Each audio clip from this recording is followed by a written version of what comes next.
You are watching Sound Candy Talk live.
Tunaingia vijijini, mijini na hata jijini kukuletea taarifa mchana kutwa. Usiku tunaketi kitako, tunadadavua tukichanganua taarifa na makala muhimu yanayokuhusu wewe na familia yako. Ungana na Bernard Ngozi kwenye Open Forum Political Show kuanzia saa 4 usiku hadi dakika zake kila siku ya wiki kwenye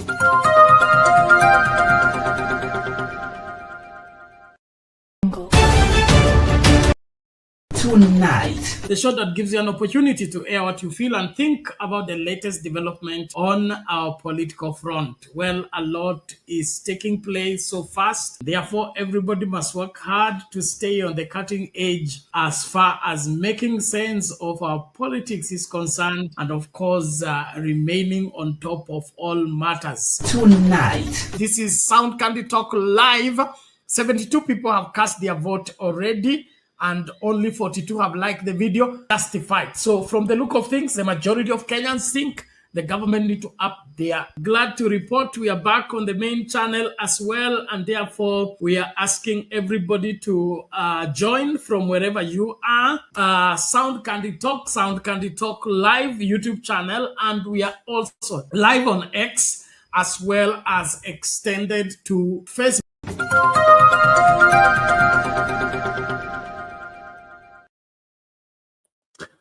Good evening, ladies and gentlemen, and welcome back for this another amazing moment.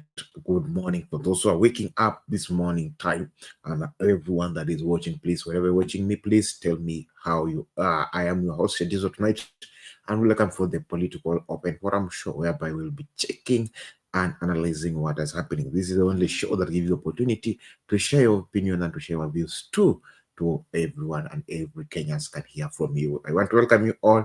Feel free and feel part and parcel of this, as even we are diving in to have the great conversation tonight. So tonight, I will have the conversation towarding the side of the reviewing of what our President Ruto said earlier. Apart from that one, I'll also be checking about more details on what the things that have been running up and things that have been running around all over. Okay, one of the saddest news today on the headlines bullets tonight is 4 kids counted dead after falling inside a pit of a latrine, and also other breaking out news from every dimension and every corner of Kenya. So I want to welcome you all. Feel free and feel part and parcel of this, as even we're having the great conversation tonight, because tonight I know everything that we're gonna have tonight here on this desk is great conversation. So I want to welcome you all. Feel free and feel part and parcel of this, as even we are doing the analyzation of everything. Team TikTok, for those who are still joining from TikTok side, I welcome you all. Feel free and feel part and parcel of this, as we are walking this journey together. And for those who are watching us from Facebook and YouTube, please tell me where you're watching me from, and it'll be good so that we can have the analysis together. Tonight, I'll be sharing with Team TikTok. I want to bring Team TikTok on the board. So if you are free to join up, please join and be part and parcel of this, so that we can have the great time together tonight, as even we are discussing it all tonight. I want to welcome you all. Feel free and feel part and parcel of this, so that we can have the journey together as even we are moving on swiftly and analyzing what has happened on the updates of the day and what's more is going on and on all over in our nation.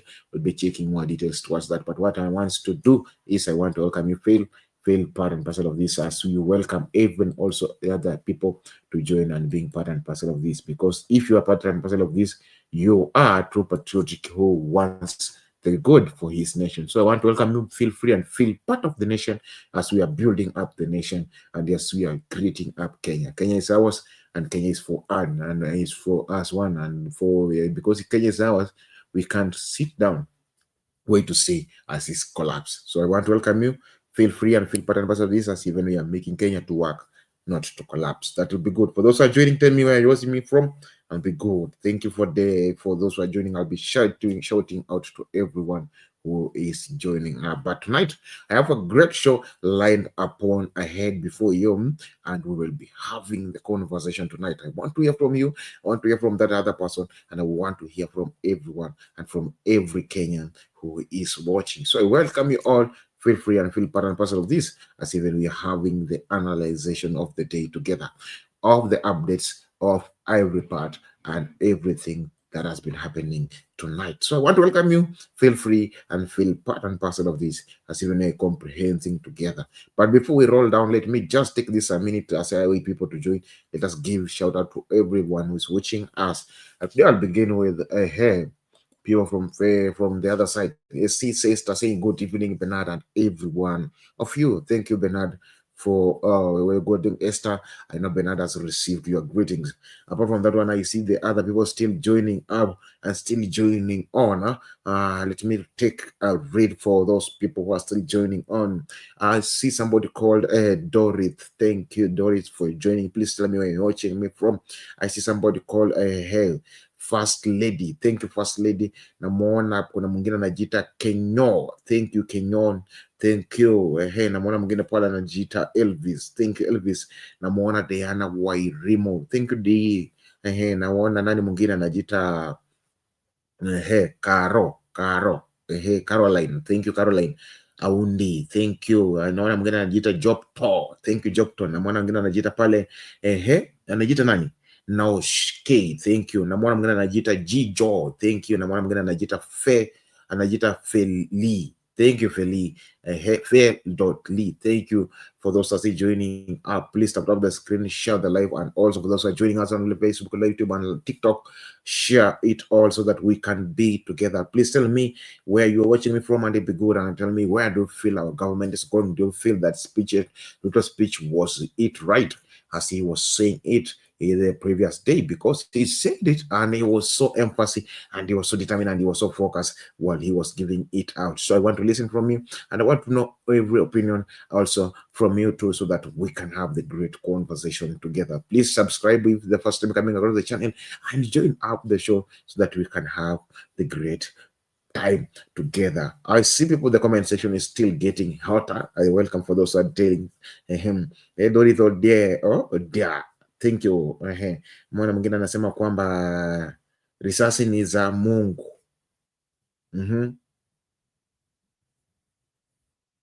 Jinyakulia yako kwa bei nafuu. Thank you. Okay, risasi ni za Mungu. Jinyakulia yako kwa bei nafuu. By the way, today we have been having a tricky conversation a little bit. Let me bring this conversation also here. I want to see you on the comment section giving the response. There's this conversation that be raining out that there's some people Gen Zs ama kuna wazazi ambao wanatuma watoto kwenda maandamano wanajua kuna milioni 2. Do you feel there is a parent that with the normal sense, with the parent with the reasoning mind can do that? Kuna mzazi anaweza fanya hivyo, I don't know, but kuna wazazi ambao wanasemekana kwamba wanatuma watoto wao maandamano kwa sababu wanajua kuna milioni 2. Anatuma mtoto maandamano anajua kuna milioni 2. This got me hot. This get me hot. This one get me offside, and I don't know what to say about it. But I feel like kidogo hii naye imechemuka zaidi. I want to hear from you. I want to listen from you too. I want to listen from every Kenyan. Unahisi kwamba kweli kuna mama mzazi anaweza tuma mtoto aende maandamano ndio anajua kuna milioni 2? Is that realistic? Is that truth? ama ni story tu za watu ambao wanasema. So tonight on our political front we'll be checking also that, and also today I will be bringing Team TikTok on the front. So Team TikTok, be ready. Leo tunaenda live Team TikTok on YouTube. I'll be bringing you on YouTube for those who are joining in YouTube, and also I like to listen from you, and I like also to hear from you, and I like also to listen from every Kenyan and everyone that's watching. Please tell me where you're watching me from, and be part and parcel of this as we are joining up for moving on and on swiftly. But tonight I have make a great show aligned before you, and we'll be having every segment of it, because before we have the gang, we'll have the highlights of the day. But before the highlight of the day, we'll be having the one segment, new segment that I've involved it. It's called Kivumbi cha Siasa. So tonight we will be opening the show with Kivumbi cha Siasa. Then after Kivumbi cha Siasa, we'll get the updates of the day. Kivumbi cha Siasa, this is what happened in back 2 days before. Just for a few minutes, want we take humble time? Let us watch this Kivumbi cha Siasa.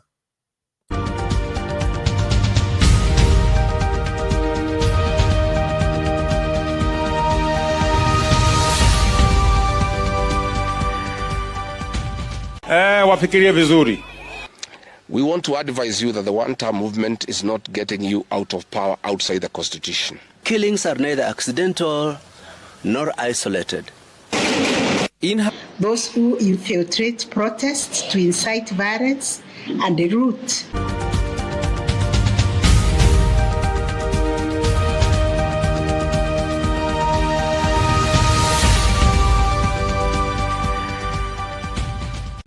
During the 35th anniversary of Sabasaba, Kenyans from all walks of life, led by Gen Zs, unarmed and peaceful, went to the streets.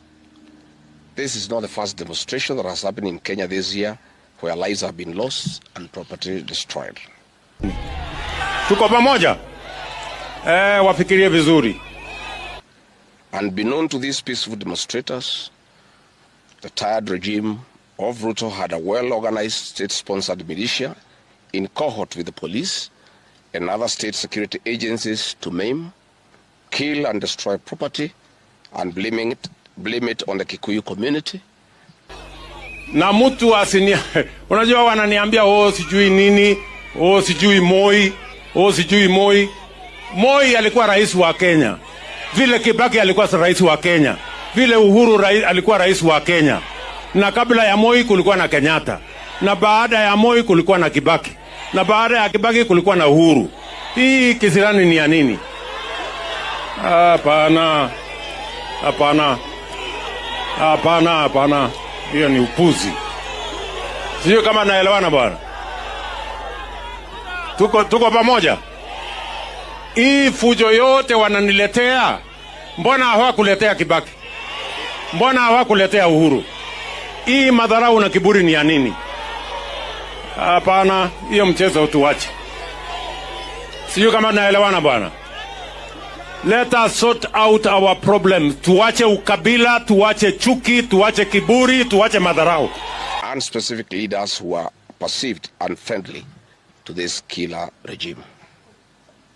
This targeted profiling of the Kikuyu community and destruction of their specific business is an economic sabotage not new to the narrative of William Ruto. Sisi wote ni wa Kenya.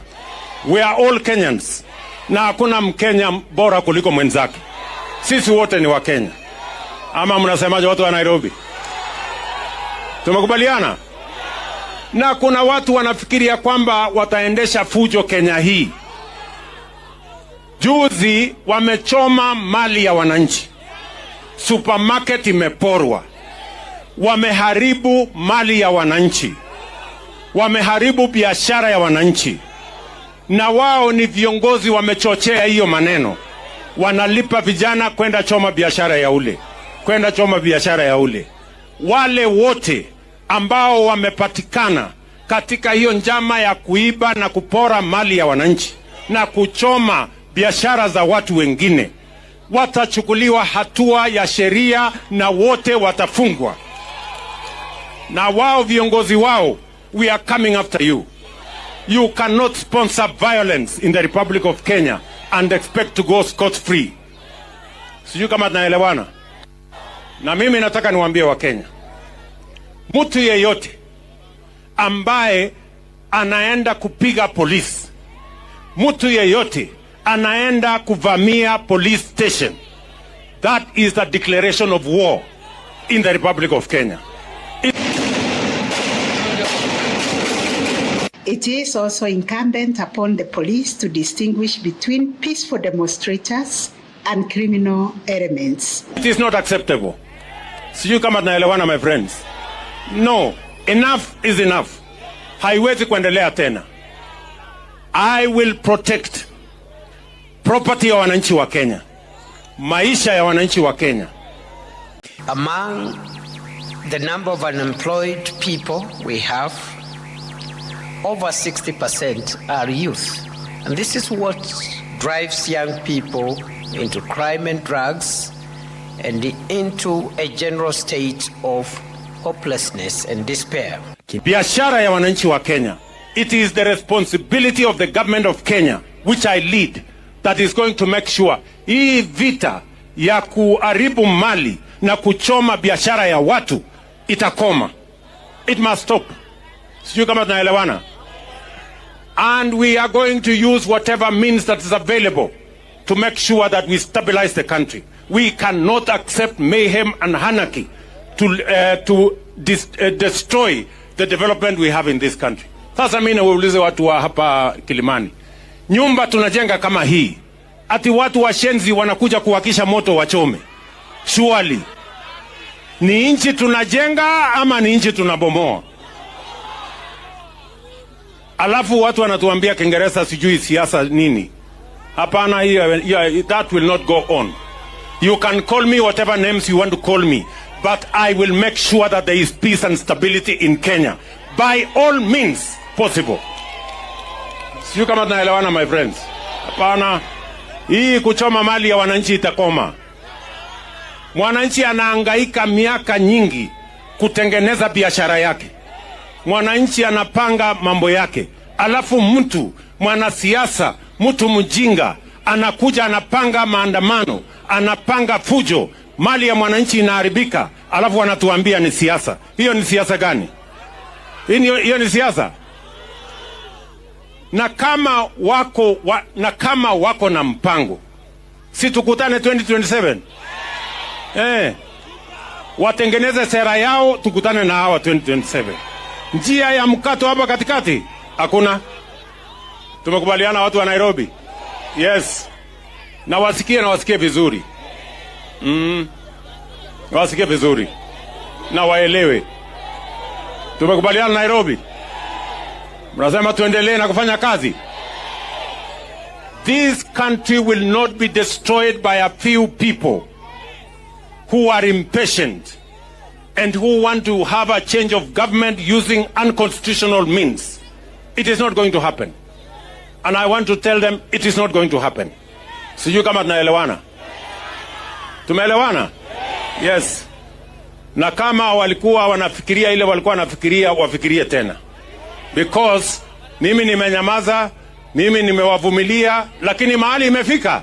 Enough is enough. I want to say that for the avoidance of any doubt. Sijui kama tumeelewana jameni. Tumeelewana? Wacha nirudie. Those who attack our police, those who attack our security men and women, those who attack our security installations, including police stations, that is a declaration of war. That is terrorism. We are going to deal with you firmly.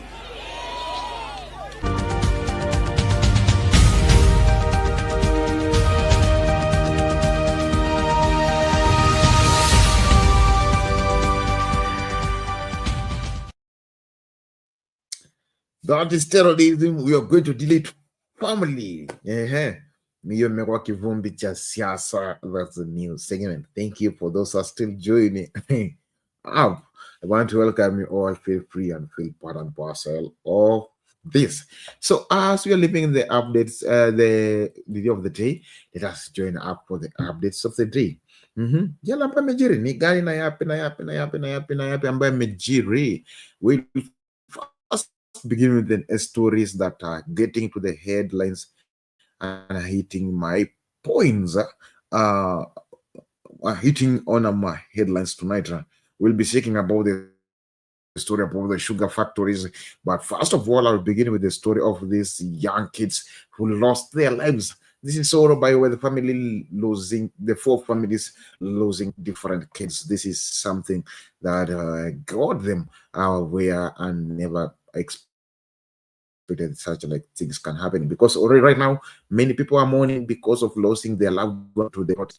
This losing the kid because of a certain hall. So let us check out this and then see, mourn with the family.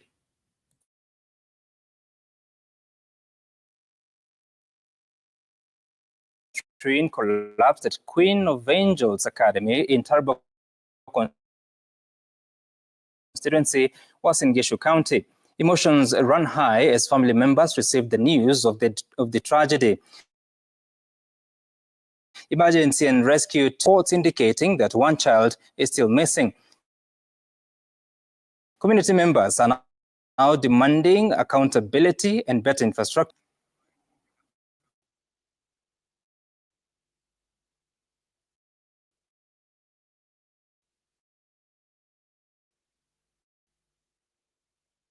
Hiyo choo ilikuwa imejengwa vizuri, sababu imejengwa kuanzia chini mpaka juu. Ilianza kujengwa kuanzia chini, and I think it's because of the heavy rainfall that these areas experienced for today, very heavy. So we'll expect the expert report on the same. Wachenzi mara mingi wenye mnapewa kazi katika nchi yetu ya Kenya, tumekuwa walafi, tumekuwa watu wa kudanganya. Wacha tufanye kazi, unapopata ile kazi iweze kukusaidia katika maisha yako. Usije ukafanya kazi ili ialipike, ili uweze kupata kazi kesho yake. Kwa hivyo lazima tuwe wangwana wa Kenya. Upande wa hizo choo, mimi ni mzazi hapa kwa miaka mingi. Mtoto wangu ameanzia hapa darasa ya chini, darasa la chekechea, hadi wakati huu wako college wamekuwa wakitumia hizo vyoo. Hiyo vyoo ya watoto ndio pia walimu wetu wa hii shule wanatumia. Walimu wetu wanatumia choo hiyo moja na watoto wetu wa chekechea.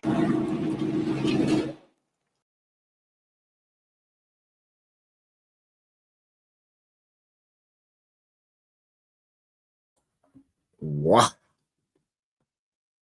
That's what has gotten the families that are having to eat.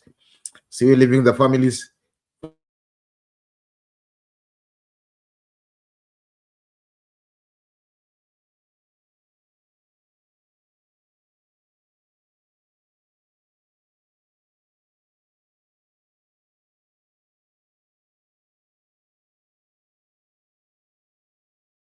By looking at the global figure of 2.57 trillion shillings, which is the highest in the history of the country and, of course, of the Kenya Revenue Authority. This is 100.64% achievement or attainment of the target. We'll be talking about that shortly. So this is a growth of 104 billion shillings if you have to compare with what was reported similar period the previous financial year. Now, beyond that, you're talking about, so the revenue collected by KRA is split into two. There's the exchequer revenues, which is the revenues or the taxes that KRA collects, but also there's some resources that the KRA collects on behalf of government agencies or departments, which is the agency revenue, which is now rising to 248.3 billion shillings. For the exchequer revenue, it's 2.3 trillion shillings. Again, a record high for the authority. Beyond that, we're talking about two categorization of that 2.57 trillion shillings. It's split into domestic revenue, which has reported 1.69 trillion shillings, representing 66%, and the balance of 34% is in customs revenue of the figure 879 billion shillings. We'll be looking at a breakdown of a bit of that. Beyond that, the major taxes for the financial year ending June 30th this year, the pay-as-you-earn taxes on salaries, of course, you remember the graduated scale, reported 560.9 billion shillings. The other tax head is corporation tax. This is taxation on companies, on the businesses that are run by companies, which is 30% of profits, reporting 304.8 billion shillings. And the value-added tax on both domestic goods and services, as well as those that have been imported, it's standing at 660 billion shillings, which is an important tax head in the country.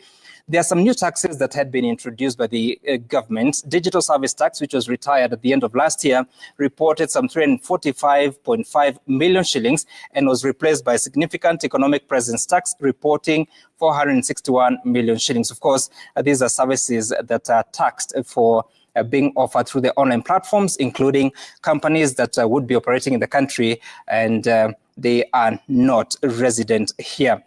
Now, focusing on the trends of this taxation. In June last year, when the then Cabinet Secretary for National Treasury, Professor Njuguna Ndung'u, presented the budget estimates to the National Assembly, the target for KRA was supposed to be 2.7 trillion shillings. Of course, this has evolved over time because the government has been issuing supplementary budgets. The latest one in June 2025 was a target of 2.55 trillion shillings. And that's how the Kenya Revenue Authority has managed to surpass it by reporting 2.57 trillion shillings. But if you had to look at that figure, subject it against the original figure, then this would be 95% of the original targets, which essentially is set by the National Treasury. Now, beyond that, you're looking at the progress that has been made by the Kenya Revenue Authority over the last few years. In the year 2021, which is one of the years we choose to cover this 5 financial years,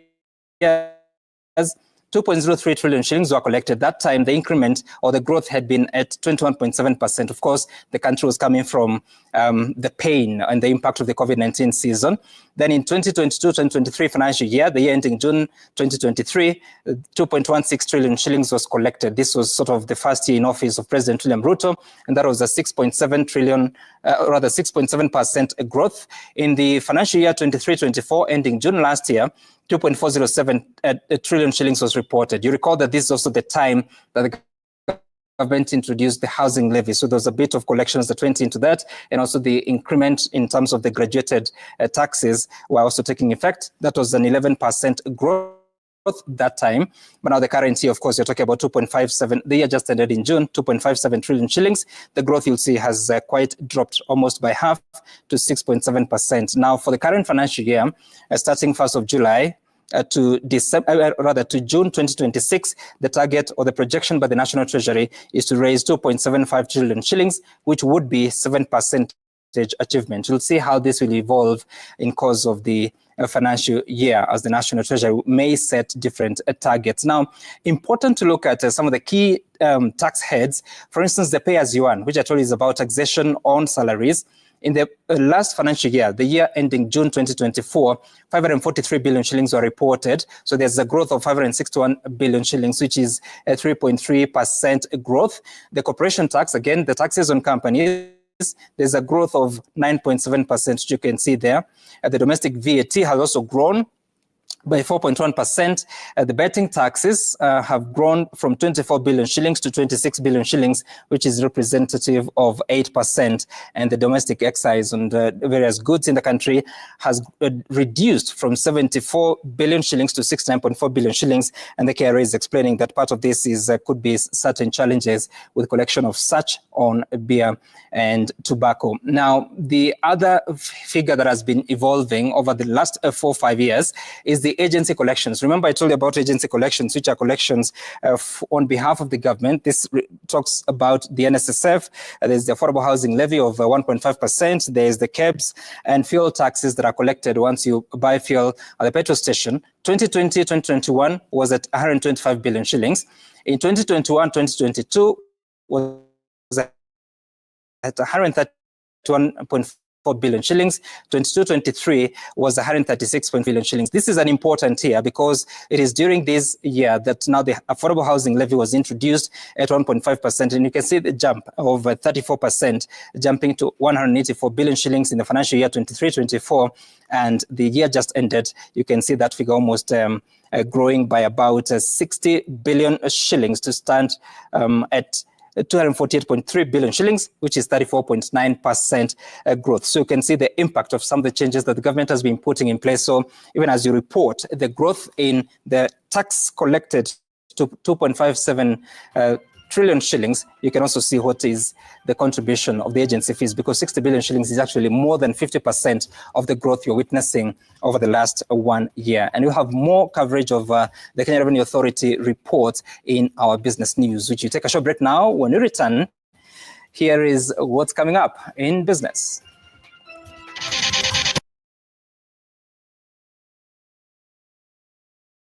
This is what has happened on it and on what things that are going on and on. So I would like you to join me so that we can have the conversation. For those who are joining up, the link is on the comment section. Use it very well. Let us use the link and then we join so that we can have the best time ever together, because you are here for me and I am here for you to make you the best and to make the best update. I've seen Ondumani in the building. I think Ondumani is coming back. I've seen him trying to come up the show. I don't know what's the reason, but I hope everything will be okay and everything will be fine too, as when we are checking it out. So I want to welcome you. Feel free and feel part and parcel of this, as even we're having the correct conversation. So tonight, let me break you to the breaking of it. This is the bang of the day. This is the news intro of the day. This is the deal of the day. So President Ruto speaks again, okay, and people think the speech was so controversial a little bit. The speech was so not so mindful for the Kenyans because of the harsh words Mr. President has used. And tonight we are here to check out, what do you feel? Do you feel that Mr. President what he was saying, was it right? Or what Mr. President was saying, was it to the platform, or was it worth it for it? I want to hear from you, and I want to listen also from you. Please just give me your opinion. If you want to join up the show, join up using the link on the comment section on YouTube, Sound Candy Talk, also on Facebook, Sound Candy Talk, and also on our another channel, YouTube, Sound Candy Talk Live channel. So that's on our main channel. Please use the link to join up the studio so that we can have the conversation one-on-one with you inside the studios. Click the link, let the streamer configure your camera and audio, and then bam, you get yourself inside the studio, then we have the conversation. So as you see joining up, let us watch this. This is what Ruto said today. Staff stands over the recent protests, saying the Constitution requires him to protect lives and livelihoods. The president said some of his critics are yet to believe that he has ascended the office of the president, as Olive Barrows now reports. In what appeared a less charged recap of his tough talk against the chaos witnessed on Sabasaba, President William Ruto has warned cannot pass for the right to protest. How is it that a demonstration or protest ends up in death, in rape, in destruction of property, in destruction of business? And is that really what we want to do as a nation? I dare say no. And for now, I am the custodian of that Constitution, and I will make sure that I will defend the Constitution of the Republic of Kenya. Tuko pamoja, my friends? Yes. Until somebody else takes over, I am here, and I will make sure that hii mchezo tunawachana naye. The president asserted that some of his critics are yet to accept his ascendance to office nearly 3 years down the line. Kuna watu walikuwa na matatizo sana, hata saa hizi bado hawajaamini mimi ni rais, bado wanahangaika. Mimi ndio niko hapa kwa sasa. Wajipange. Mimi ndio niko hapa. President Ruto defended his job creation record, saying he has delivered on his promises. Many people were asking me, what the hell about houses? What is this about houses? Who doesn't have a house? We had all manner of debates around housing. Let me tell you, it wasn't so much about the jobs. It wasn't so much about the houses. It was so much about the jobs. Because of the housing program, for which I have paid a very high political price, there are 320,000 people, young people, working.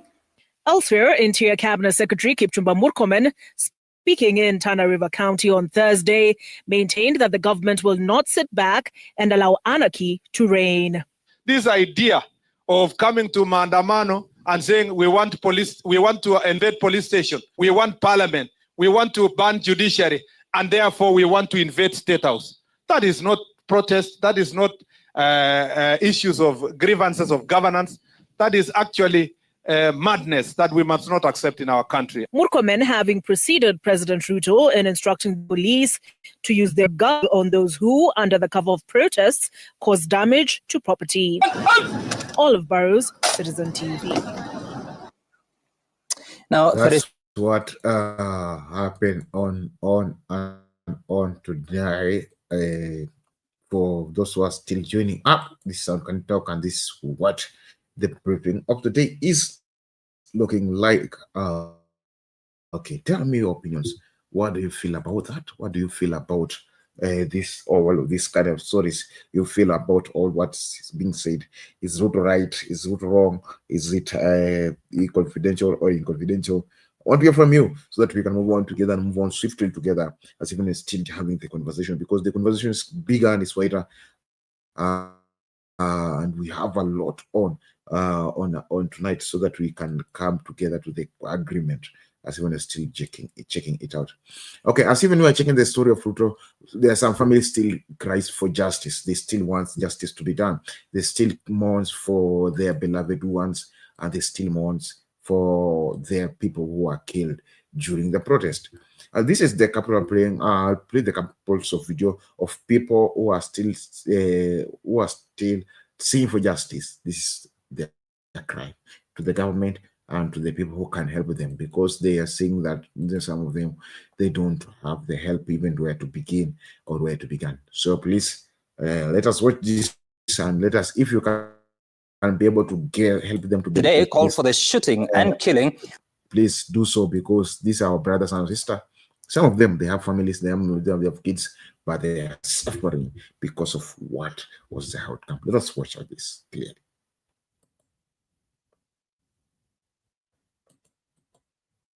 Where Member of Parliament Nelson Koech today called for the shooting and killing of violent protesters who vandalized property. National Assembly Defense, Foreign Relations and Intelligence Committee says the Constitution allows the police to use their firearms to protect property and life, adding that President William Ruto's shoot in the leg order is not sufficient. Emmanuel Toh has more. We will arrest everyone. In an emotional outburst at Chebirir Bay Center in his Belgood constituency, MP Nelson Koech called for a shoot-to-kill order against anti-government protesters. Na mimi nataka niseme na nishukuru Rais William Samoei Ruto. Wakati jana umesema shoot but do not kill. I want to repeat it here. In fact, shoot and kill. Koech also serves as the chairperson of the powerful National Assembly Defense, Intelligence and Foreign Relations Committee, urged the police to use lethal force against lawless protesters who loot property. You cannot have someone who is going to terrorize you and your family, and you are telling me you cannot shoot and kill. You cannot have someone who is coming after your businesses armed and with weapons, and you want to that you cannot shoot and kill. The Constitution, the Police Act, has given the police the powers to use their arms where they have evaluated the risk of their lives is in danger. The MP adding State House and other protected areas to places where violent protesters should be gunned down. Anyone who wants to go to a protected area like State House is not an ordinary person. That is a criminal. That is an armed person that must be dealt with equal force. And the only force that applies to such people is to shoot and kill. Koech turning his guns on the opposition leader who claim the government has been hiring goons to fight off demonstrators. If you think that the government is sending goons and assassins to attack people's property and investment, why do you have a problem when the government then goes after the people they have sent, as you claim? Wacha, we will arrest everyone. And I can tell you, they are terrorists. And they are going to be charged as either facilitating terrorism or they are terrorists themselves. Yule mama ambaye alichomewa biashara yake ya county supermarket alifanya makosa gani? The lawmaker telling off opponents over the one-term mantra against President William Ruto, saying he will serve 2 terms. Opuzi yenu mnatuambia sijui one term ya nani? Nani alikuambia sisi ndio tutakaa one term? Kibaki hakukaa one term, Uhuru hakukaa one term. Sisi umeona wakati imetufikia ndio sisi ni washenzi tukae one term. Tunapiga term mbili. Unulize. Ati wanatupangia na sisi tumekaa hivi. Kama ni kupanga, wasifikirie hatuwezi kupanga. Ni vile tunapenda amani na wachunge hii amani sana. Emmanuel Toa, Citizen TV. At the same time, President Mayo remains in police custody over incitement claims. That's one of the things the president said. Let us watch out this. Melita Oletenges reports. 2 days after the Director of Public Prosecutions, Renson Igonga, approved terrorism charges against 36 suspects linked to the June 25th and Sabasaba protests, all have now taken plea at the Kahawa Law Courts. The group includes 10 people from Matu in Machakos, 2 from Kuyu, and 2 from Kiambu. Among them, political allies of former Deputy President Rigathi Gachagua, Peter Kinyanjui Wanjiru, Elias Kawanjiru, and Sarah Wanjiko Thiga. The DPP alleges that the accused were involved in the destruction of public property in Kikuyu, including the Law Courts, Probation Office, Sub-County offices, and the Chief's Office, in what has been described as coordinated acts of domestic terrorism.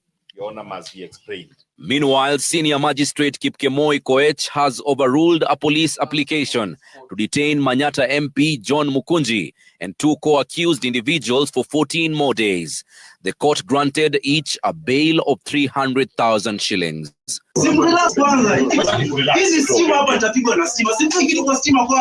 In yet another case of crackdown on government critics, TikToker and businessman Godfrey Kakan Mayo, who was arrested by DCI officers on Wednesday night, remains in custody at Muthaiga police station. Authorities allege he incited violence against police officers and their families in a now viral video. You see, everyone that you guys have killed, those spirits of those people are living in the hearts of Kenyans. And those spirits will not be silent until you guys have paid the price of all your actions. His family, however, says they have not been informed of any formal charges and are demanding his immediate release. Tumeongea, ameniambia ana shida, aliojiwa tu, hajapigwa, hajafanywa anything. Yangu ni kuwa, ni ujumbe kwa serikali kuwa, haya mambo ya vijana, tuyaangalie kimakini kidogo, kama itaweza tuwe na national conversation. Many youths are really being oppressed, and them speaking out does not mean that they are against the government. Them speaking out is the act of being a citizen, speaking out whatever we are feeling, actually. It's not out of context. Kakan is expected to be arraigned at the Kahawa Law Courts. Melita Oletenges, Citizen TV. In the meantime, the family of a man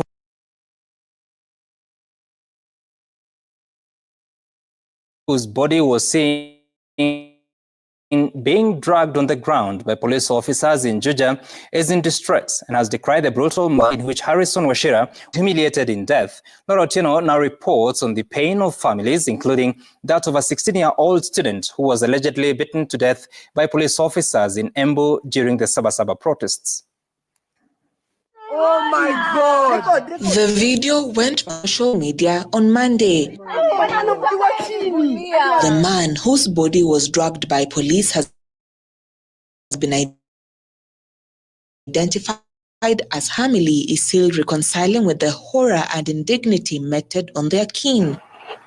37-year-old Wachira, confident of the assurance by government to protect lives and property on the day of the Sabasaba protests, was at his place of work in Juja. Hours later, hell broke loose. Akaniambia huku ni kubaya. Nikamwambia wewe fanya hivi, funga kazi, usifanye kazi, uende nyumbani, nitakuja nitajua njia yenye nitapitia. The dedicated mechanic was however felled by a bullet. He had reportedly taken cover behind stalled lorries. The familiar pieces of metal that had fended for him and his family became his deathbed. Na Wachira alipigwa risasi na gari ya Subaru zenye zinaenda bila number plate. Amepigwa risasi hapa pande ya kulia ya shingo. Mwili yake haijakanyangwa, ile matope iko nayo kwa nguo ni ile alifurutwa chini kama mnyama. In Embu, yet another family is in mourning. 16-year-old Benedict Muthome was reportedly beaten by police officers at Kiritiri town during the Sabasaba protests. He left home on Monday morning and his family's efforts to look for him proved futile. Tukasikia fununu kuna mtu alichapwa, akaumizwa, akapelekwa kwa Embu akiwa mahututi. Hakupatikana kwa vitabu za Wanda. Finally alipatikana kwa kitabu ya mochari ikiwa known. With the government showing little remorse and making no apologies for the apparent use of brute force, families are left with permanent scars. Sisi tunapeaga hata maiti heshima yake. Kwa hivyo siku ingine na waomba, hata askari ni watoto wetu, ni ndugu zetu, ni baba zetu, naomba wachukulie mtu kama mtu. Harrison Soshira's post-mortem examination will take place on Friday at the General Cargo Funeral Home in Thika, where his remains are preserved. Laura Otieno, Citizen TV. Indeed, very heartbreaking story. This is stories for the families. Stories.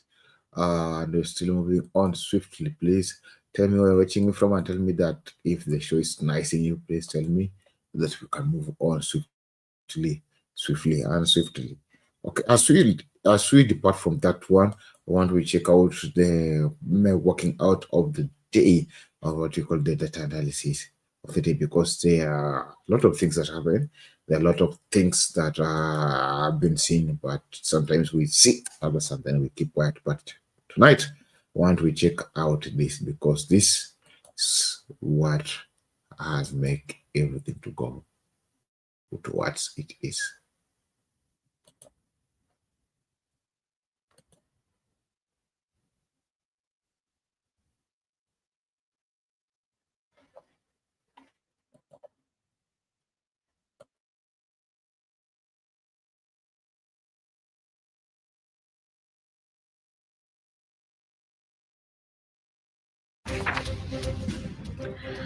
"31 lives lost. And just a fortnight ago, that number was 20. That is at least 51 Kenyan lives in a short space of 2 weeks. And looking back at the last 4 weeks, there have been protests at least once a week. The most recent one being Sabasaba. That is just 3 short days ago. Leaders have responded, and it was a case of implosion meeting rapture, as President William Ruto and his former deputy Rigathi Gachagua traded accusations that include talk of an attempted coup. We assess the Sabasaba aftermath that includes loss of lives, destruction of property, and the eruption of political rhetoric. Later on Sam Sense, we shall reflect on the concept of adulthood, especially political. On Kaikai's Kicker, who is the inciter between Nelson Koech and Kakan Mayo? On My Take, where are the coup plotters? Or shall we start with the effigies first? Jamila's memo tonight is X-rated and can only air after 11 p.m. The gang is here. Hii fujo yote wananiletea, mbona hawakuletea Kibaki? Mbona hawakuletea Uhuru? Mimi nimenyamaza, mimi nimewavumilia, lakini mahali imefika, enough is enough. You can call me whatever names you want to call me, but I will make sure that there is peace and stability in Kenya by all means possible. Mwai Kibaki and Uhuru Kenyatta were guided by the Constitution and the rule of law. They did not capture our constitutional institutions to work for them instead of working for Kenyans. They never killed children. They never attempted to build churches in State House. They never organized militias to destroy people's property and kill them. That is why you have a problem. And we also want to remind you that Mwai Kibaki had a difficult time from you, William Ruto. Videos are everywhere. You cannot say that Mwai Kibaki did not face resistance. It's on record that you gave hell to President Kenyatta for 5 years. So it is hypocritical for you to allege that Mwai Kibaki and Uhuru Kenyatta had a very easy time. Most of the problems Mwai Kibaki and Uhuru Kenyatta had came from yourself, and it's on record. What a week it has been. I think the highest number of deaths that we've witnessed during the protests in one day, just one day, 31 people were killed. Welcome to the program. The hashtag is NewsGang at Citizen TV Kenya. Also on SMS, the number is 22422. We look forward to hearing from you. And in the wake of 31 lives lost, the reaction that we saw from government, I think, is the place to start, because what an interesting reaction to a day of protests, a day of barricades, a day when people were greatly inconvenienced, when 31 lives were lost. But Jamila, the first reaction was not empathy, not condoling, but it was anger. Yes, Yvonne. In fact, when we listened to the president speaking in Kilimani, I think to the affordable housing project, it was a tone of nimekasirika yangu yote. I'm very, very upset with how things are going. And it is okay to be upset because things are not going well. A few days before that, 31 people had been killed. To date, we're still seeing families going for autopsies of their loved ones. And you hear them being told that they died from gunshot wounds. We have children at Kenyatta National Hospital. We're hearing there's some even as young as 7 years old who were shot while they were in their houses. There was 12-year-old Bridget who died while they were watching television with her mom in Dumberi. A stray bullet got into the house and shot her in the head and she died.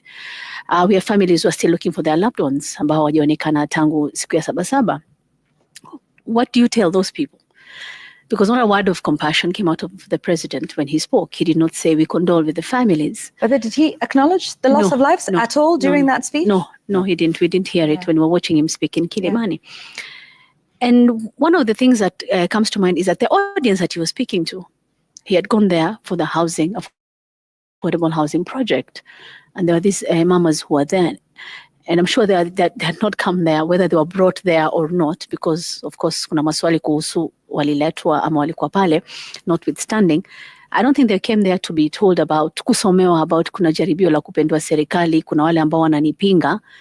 They came there probably kuja kusikiza mambo ya nyumba ilikuwa launched, manyumba yalikuwa yanakuwa launched. But then the president goes on this long tirade and blames everybody for everything. Without even thinking of maybe there could be the problem on this side.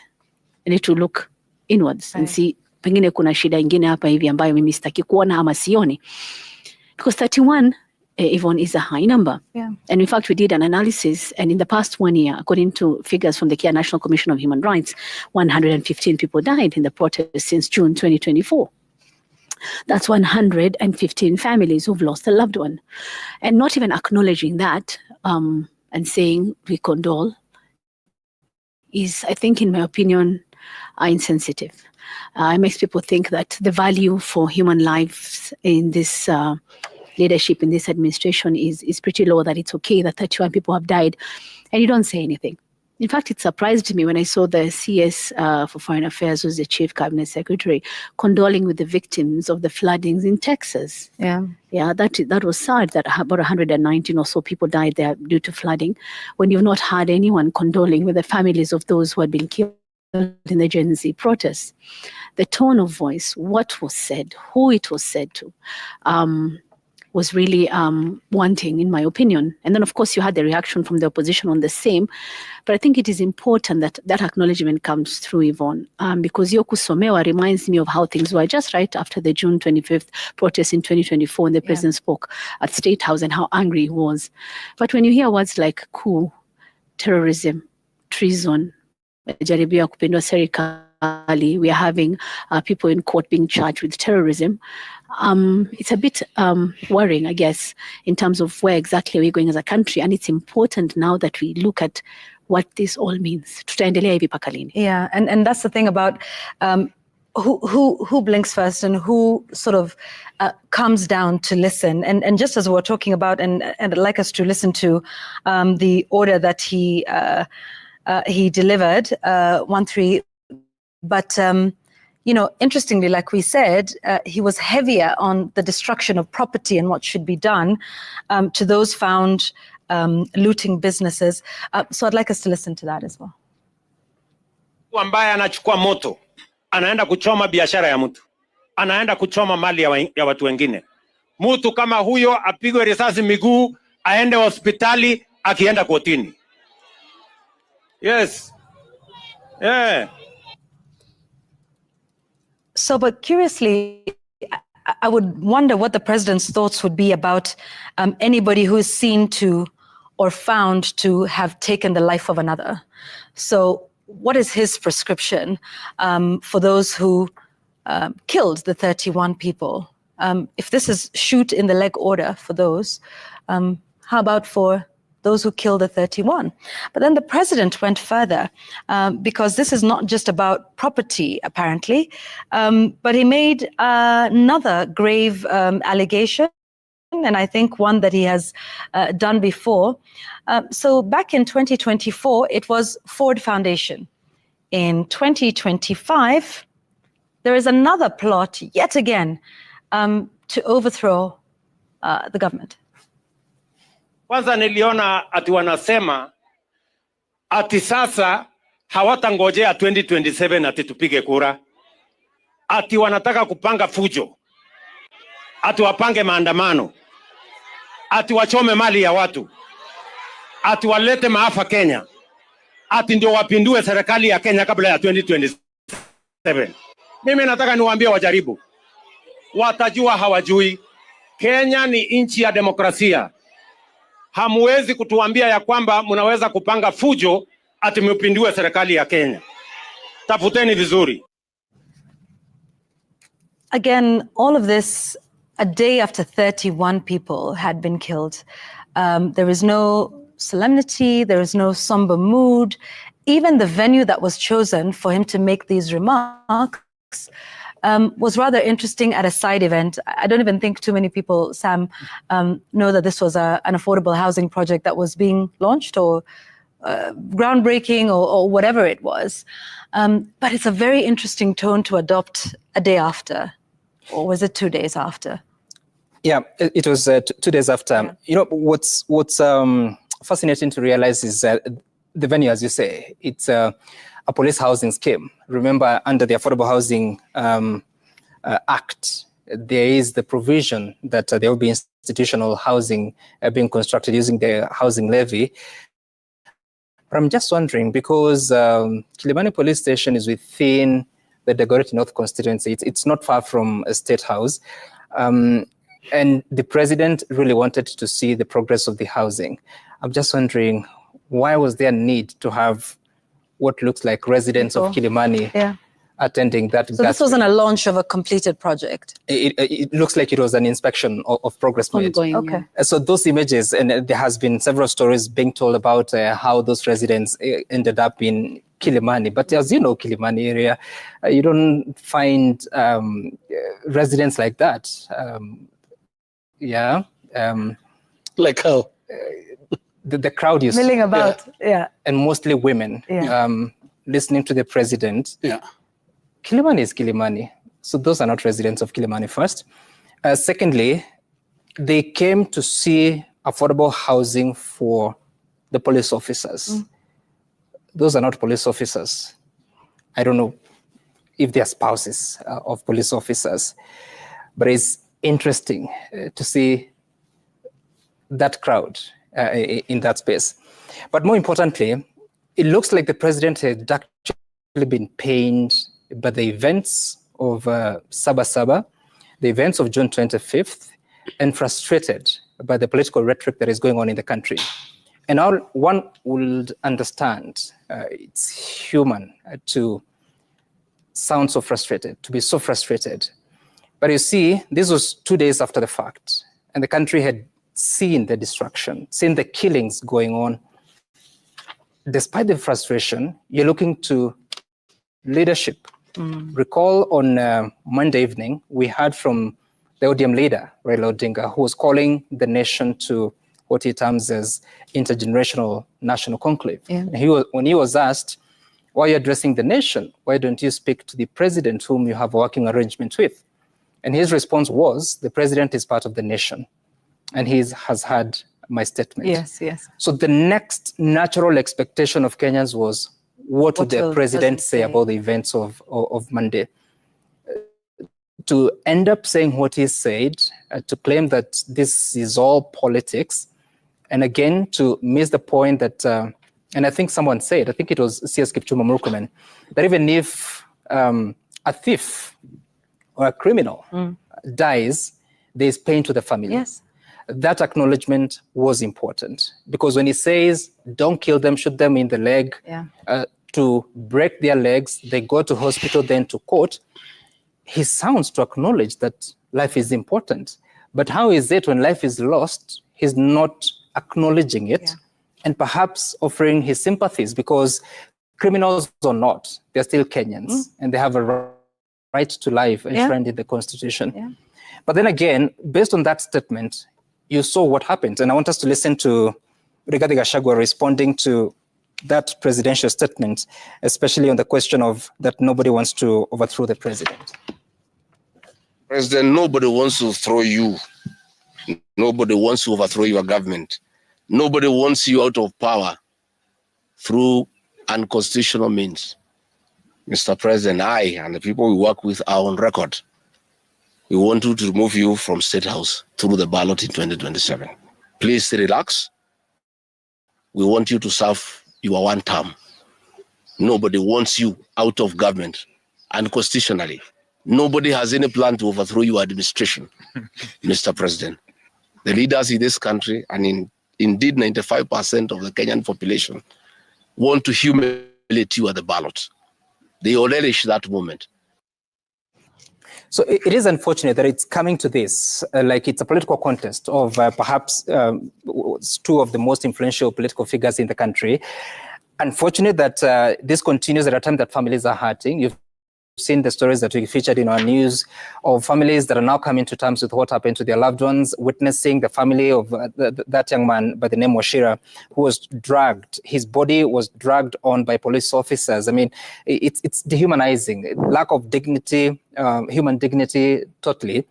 But then there's no that acknowledgement. And I was looking even at the post of the Cabinet Secretary for Interior, which I want to pull out right now, the Kipchumba Murkomen, on the day of Sabasaba. He went ahead to say that, of course, acknowledging the importance of Sabasaba Day, but at the same time, he said that this evening I went around Nairobi City to thank our law enforcement officers who are on duty to ensure the safety of our people and the security of their property. And thanks to their efforts and other officers across the country, incidents of violence, looting, and destruction of property were markedly reduced today compared to last week. So you see, there's continued emphasis on importance of property. And property is important because that's how we're able to progress as an economy. But when you lose lives, because the reason why we are spending 28% of the national revenue on education is so that you can build the human capital in the country. When you start losing adults who are already in the workspace, whatever sort of job they're doing, whether they sell, what do you call them, masks, like Boniface Karaoke, or they run blue chip companies, whatever it is, they are making their contribution in the labor force. So for a government to continue without acknowledging that people have died, so that even as you push for corrective measures, even as you talk about these are the people that are responsible. It's the political figures that are responsible. How about acknowledging that important fact? So I think the government has missed that opportunity to sound human, to sound that it cares for the people of Kenya, despite all the frustrations that are continuing. They have missed on that. Yeah. The other thing, if you're to look at even the sense of property destruction across the country, one wonders, so yes, you're available to protect property in Nairobi, but you're not available to protect property in other parts of the country to an extent that you find business persons coming out and complaining about the impact of this destruction as it has happened. Yeah, and indeed. I just want to interrupt this conversation for a moment and give you the news, Justin, and this is regarding the appointment of commissioners of the Independent Electoral and Boundaries Commission. Remember, there was a petition challenging their appointment at the High Court, which has just delivered its judgment this evening in that matter. This is the decision of the court. They have dismissed the petition that was seeking to invalidate the appointment of both the chairperson and commissioners of the IEBC. The court also held that that Gazette notice, if you recall, that was issued by the president to formalize their appointments was unlawful because there were conservatory orders that had been issued by the court. However, that initial Gazette notice has been quashed, but their substantive appointments can proceed. And so according to the courts, the appointments are valid, but the initial Gazette notice is not, but a new Gazette notice can be issued to regularize the appointments in compliance with the court's judgment. So just to simplify that, the High Court has said that the chairperson and the commissioners of the IEBC are duly appointed, but a fresh Gazette notice will be required to regularize their appointments and therefore allow them to take oath of office before the Chief Justice and formally assume their roles at the commission.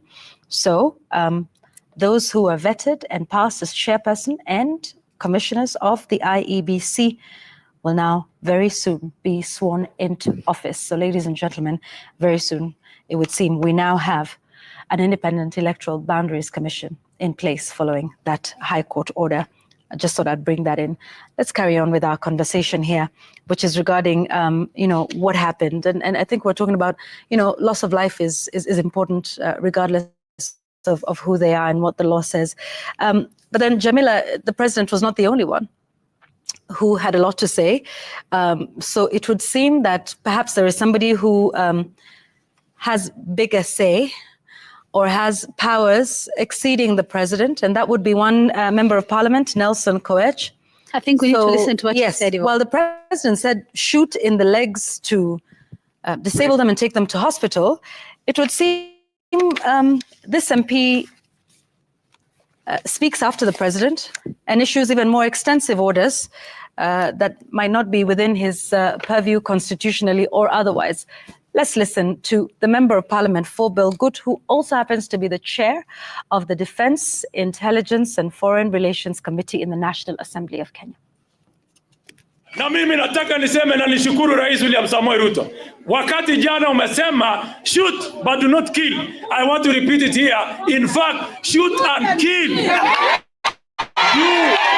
You cannot have someone coming after your life and you do not want to shoot and kill. You cannot have someone who is going to terrorize you and your family and you are telling me you cannot shoot and kill. You cannot have someone who is coming after your businesses armed and with weapons and you want to tell me that you cannot use shoot and kill. Jamila. We've just all had like a few seconds of silence because really that is worrying. So human life does not matter at all. It does not matter at all. Like shoot and kill, it is okay. That's a life. Huyo ni mtu. Amezaliwa, amefika hiyo miaka amefika, huyo ni mtu. And then when he's speaking like that, he's speaking, in my opinion, from a place of privilege. Because in this country, a huge section of the population has been feeling excluded. You have the elite who, in my opinion, have always had their way, including what John Allen calls the elite consensus.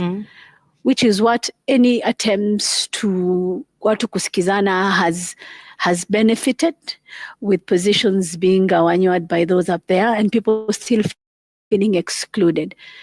Even in this country, there are people who don't feel like wanapataga haki, who don't feel like, who struggle every single day for everything that they get. People who have never had it easy, and the population that has not had it easy, that struggles every day for everything that they have, is quite high. And then you have a member of parliament, a chair of such a powerful committee, a person of privilege, speak like that. Uwa. How can you say that kill people? I mean, what was that? The 115, the families of the 115 people who died feel when they hear that. Makes you think like our people's lives did not matter at all. There's a mother to a 12-year-old child who to date is waiting for justice. Anazungumza anasubiri mtu amsikize. We have another mother of another 12-year-old now. Ameongezeka hapo 2 days ago. Her daughter was killed in their house. Even if he tries to justify and say, muue wale ambao ni looters, wale ambao ni wahuni, wale. Even for them, the law exists. The law exists. Right, yeah. Hakuna mtu ana haki ya kuchukua maisha ya mtu mwingine, Yvonne. And Tuku spoke about the gentleman who was being dragged into Juja police station. We saw images of the people in masks and Subarus going around Kiserian and those areas killing people. So all that is allowed and justified. Shooting into a crowd, we saw so many of those. Boniface's life does not matter. He was selling masks. He was killed. He wasn't akwa anachochea. Alikuwa ako tu anafanya biashara yake akapigwa risasi. So it's really terrible and awful. And I think it's important that NCIC should question him. Aitaulizwe maswali. Because that is wrong. That is wrong. What if someone from the opposition said that? Ingekuwa shaenda kushikwa leo. By this evening. So sheria ni msumeno. Unapasa kukata pande zote. And yet there was one young man, Kakan Mayo, who's, Alibebo Juju. Yes, he's sitting somewhere because he said something nowhere near, but let me not preempt what's going to go in there. But you can take a look at all of these examples and then never mind, these are people who are legislators, they understand the law. It's not within his purview at all. And is learning from others, because basically this is how the political class views things. One thing they are really low on at the moment, and I want to start with what we saw with the president in Kilimani. The one thing that was clearly missing was empathy. This president struggles with empathy. And by empathy, we mean just that ability to feel the feelings of other people. How do they feel? How do families feel about losing people, even if in the circumstances that we saw on Monday? Because like we've illustrated there, among the deaths were that of a small 12-year-old girl that was watching television somewhere in Kiambu. Now, when you are president, remember at all times that leaders say that they are the father of the nation. In fact, there is that father of the nation, then mother of the nation for first lady. Moments like these are the ones that test that, whether you are indeed one.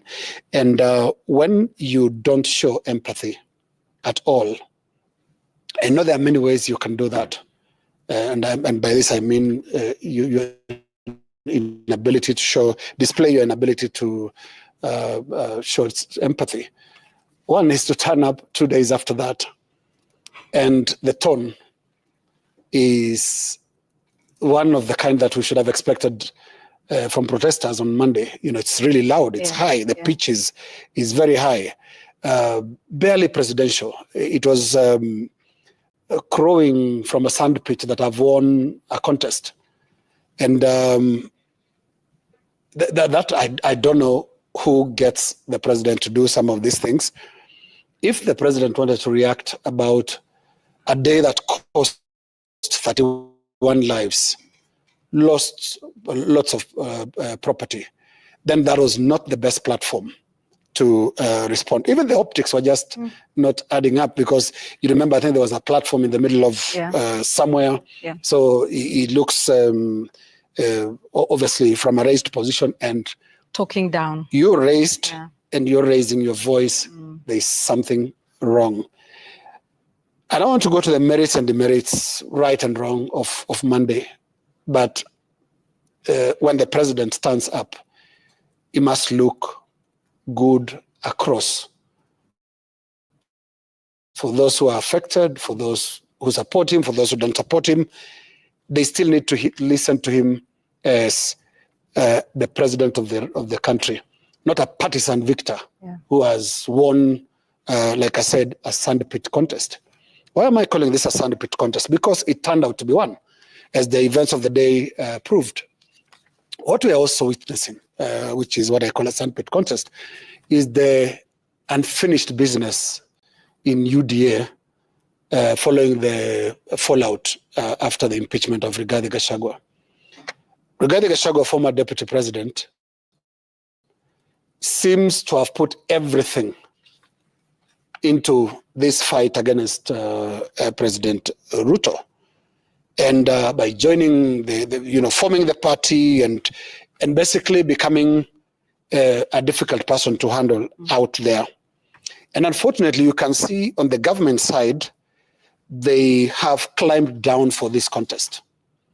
That everything now that happens is seen from the narrow prism of, is Rigathi Gachagua at the end of it? And I just want us to listen to the 1.7 when one of the members of parliament talks about the events of Monday. Tuambia sijui one term ya nani? Nani alikuambia sisi ndio tutakaa one term? Kibaki hakukaa one term, Uhuru hakukaa one term. Sisi umeona wakati imetufikia ndio sisi ndio washenzi tukae one term. Tunapiga term mbili. Fululizo.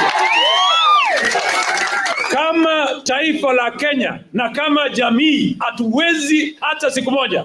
Na wasifikirie sisi ni waoga, hati wanatupangia na sisi tumekaa hivi. Kama ni kupanga, wasifikirie hatuwezi kupanga. Ni vile tunapenda amani na wachunge hii amani sana. Sisi, who is Sisi? I think the only person that was on the ballot in who has won the race and serving the first term is President William Ruto. By Sisi, look at how emotions are starting to be whipped up. Yeah. And I mean ethnic emotions. When you look at Nelson Koech, he's speaking from, what is the name of that village? He's somewhere in his constituency of Belgut. Yeah. That's why he's crowing, he's, would he say the same in the middle of Nairobi or somewhere in Murang'a? Can he make exactly the same sentiments, same remarks with that same tone? I think our leaders are reacting wrongly to a crisis by throwing emotions into place and increasingly whipping up tribal sentiments. Because by Sisi, I am sure Nelson Koech was not talking about President Ruto, was talking about the community. And how unfair is this? Because a community doesn't run for president. An individual in the community can run for president. And we saw that, with how Uhuru Kenyatta was treated in his last term, that, the community can also, turn its back on its leader. So what we should watch out for right now is the rise of emotions. You notice two things. Actually, one thing that's common about the speech by Koech, the MP, and the president, the tone is the same. Yeah. It's really high up there. And what was that little threat at the end about we can also do something? It's a very loaded threat. And again, without beating about the bush, the threat is ethnic. And haven't they actually been talking ethnicity this week, Yvonne? They indeed have. And before we go into the ethnicity question, because there was a trending hashtag which had over 275,000 tweets, or we call them posts now. But I just wanted to echo what you were saying about the tone of both the president and Nelson Koech. So while they're speaking about their terms, So you hear what their terms, well, yeah, theirs collectively, clearly they're one. I mean, for an MP to even speak after the president and contradict him and in fact go a step further is interesting. But again, the president made no mistake about reminding us who he is. Let's listen to that. Na matatizo sana. Hata saa hizi bado hawajaamini mimi ni rais, bado wanahangaika Mimi ndio niko hapa kwa sasa. Wajipange. Mimi ndio niko hapa. So the question I want to ask is what crisis are they responding to exactly? And what's being said by the protesters? Are we in a different country? Are we hearing or seeing different things? So when people are out on the streets and protesting about the cost of living, about the governance and the rule of law and going to the constitution, what exactly are they responding to? I think that's what is interesting. Sam, you want to jump in and then we can talk about the big elephant in the room. And today we're going to talk about it, the ethnicity question. We're going to get into that in a bit. Right. When you listen to it, I think they're still focused on the political question. That's why when you hear them speak, they're talking about the tenure of President William Ruto. They're talking about wengine. Those are the political leaders. You'll see these demonstrations have been interfered with by Ukabila. The president is citing the terms that was served by President Moi. President Moi had several, 24 years. Yeah. Those are many, almost 5, if I'm not mistaken, from 17 well, to it depends 2000.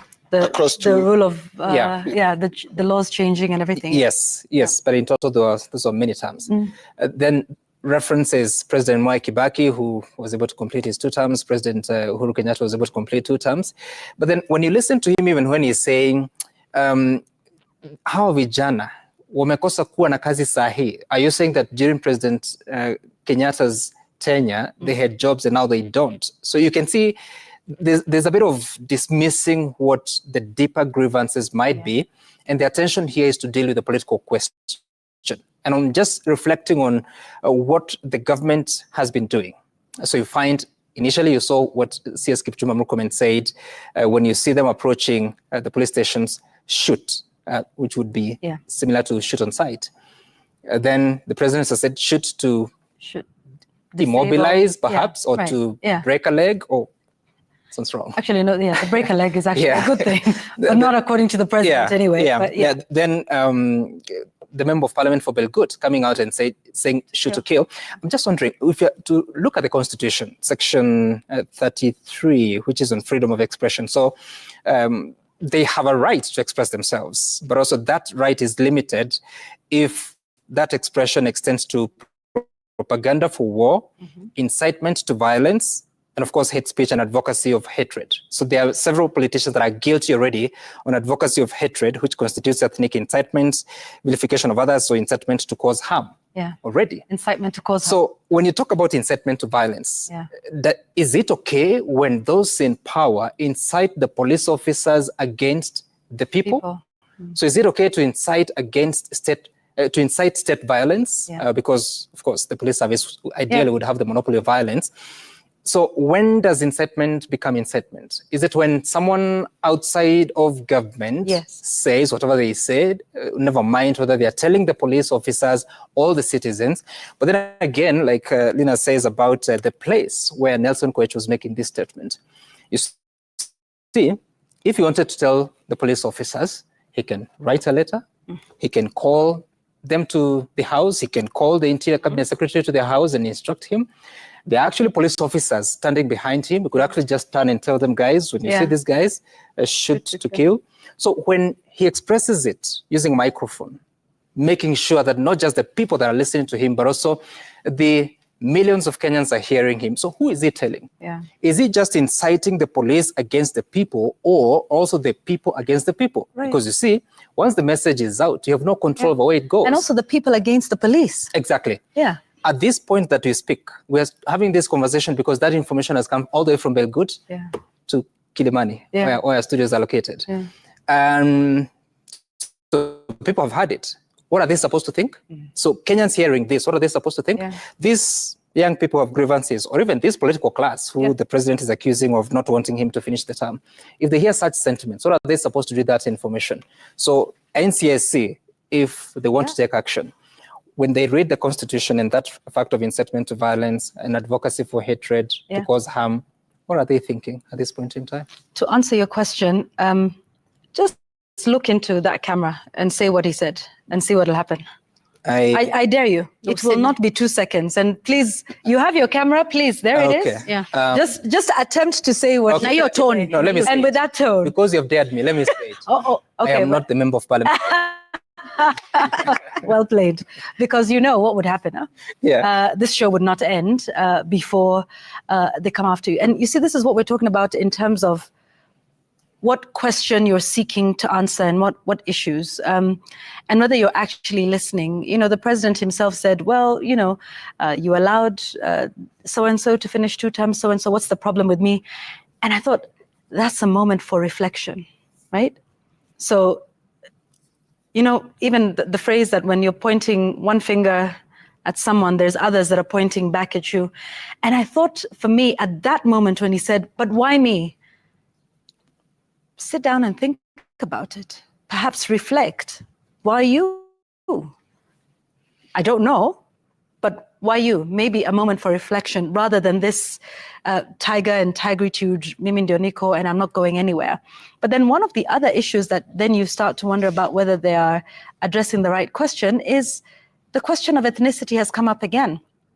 For context, and today, I hope, Linus, we can speak openly, because sometimes when we speak about the ethnicity question, we have euphemisms and we talk about this community that comes from this region. But maybe it's about time we speak about it openly. So the hashtag "We Are All Kikuyus" was trending online. Like I said, at some point when I looked at that trend, there was 275,000 posts about it.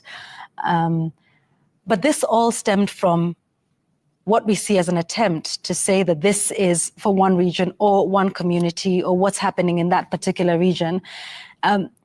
This is all so very far away from, you know, all the issues that started from June 2024 to date. But here we are again. This is our fallback, isn't it, Linus? You know, if there is a problem, don't deal with it, but throw ethnicity at the problem. Yes, and that is the typical political refuge for Kenyan politicians. If you find it difficult, call in the tribe, bring in ethnicity. And that will, remember, even on corruption cases, we've seen politicians when they face summons from the ESCC, you know, they tell the community that we have been summoned. It's not. It's not just me. It's not just me. It's you they want. Yeah. And this is typically what's going on right now. And it's not even about us talking about it, but the politicians themselves have finally found the courage. We are hearing them talking tribe. And this is an argument between two communities. You know, and by the president saying, why not Kibaki and why not Uhuru, he was clearly saying something that has ethnic connotations. I think we have that bite on 2. Yeah.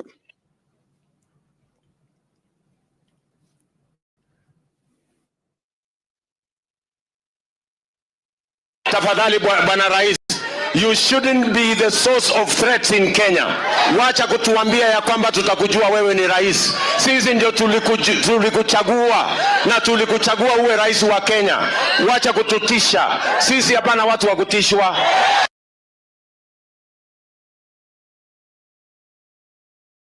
Hii fujo yote wananiletea, mbona hawakuletea Kibaki? Mbona hawakuletea Uhuru? Mimi nimenyamaza, mimi nimewavumilia, lakini mahali imefika. Enough is enough.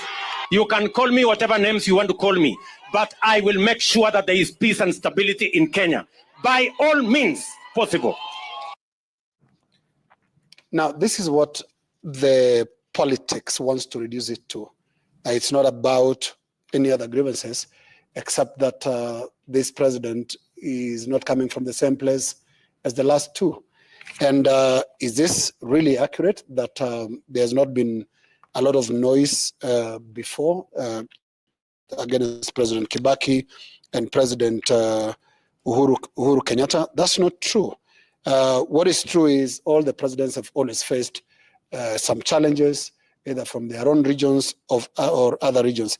And indeed, in the last term of President Uhuru Kenyatta, remember that the relationships between him and the then Deputy President William Ruto were really, really bad. The only thing that didn't happen that time was there was no impeachment. And perhaps President Uhuru Kenyatta at the time, might have thought through what that would have meant. Because the problems President Ruto is facing right now is with Rigathi Gachagua is because of the impeachment. It's because of the removal of Gachagua as deputy president. And we're not even going to say, was it right or wrong, or whether he was the right person to be deputy president. I mean, politicians always have there are questions about their fitness for most offices. So, but Uhuru, unlike President Ruto, did not move to impeach his deputy. And I just want to listen to former President Uhuru Kenyatta decrying the abandonment by former Deputy President Ruto in 1.19. Uko wapi? Badala ya kunisaidia kuondoa hiyo shida, wewe uko kwa soko kusema ulizeni ule. Basi si ungewacha uniwachie mimi nitafute mtu ambaye angenisaidia jameni. Wewe unajua hii shida sio ya mtu. Hii ni shida ya uko wapi wakati mimi nakuhitaji? Okay, that was former President Uhuru Kenyatta lamenting the absence of his deputy president from duty. And I want us to listen to Deputy President William Ruto at the time blasting his boss Uhuru Kenyatta in 1.20. Tafadhali Bwana Rais, you shouldn't be the source of threats in Kenya. Wacha kutuambia ya kwamba tutakujua wewe ni rais. Sisi ndio tulikuchagua na tulikuchagua uwe rais wa Kenya. Wacha kututisha. Sisi hapana watu wa kutishwa. So we've gone through this, and we are well into our third term of this kind of drama, because in the first term of President Uhuru Kenyatta, we were told by a very close confidant of the president at the time that in the second term he will not be the same kind of president, meaning he's going to deal with his deputy president.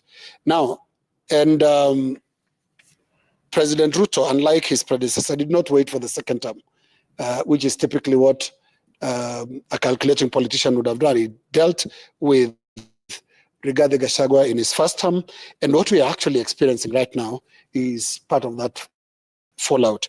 And it's actually minimizing the viewpoint of government, because even security agencies, they are reducing this to something very, very small.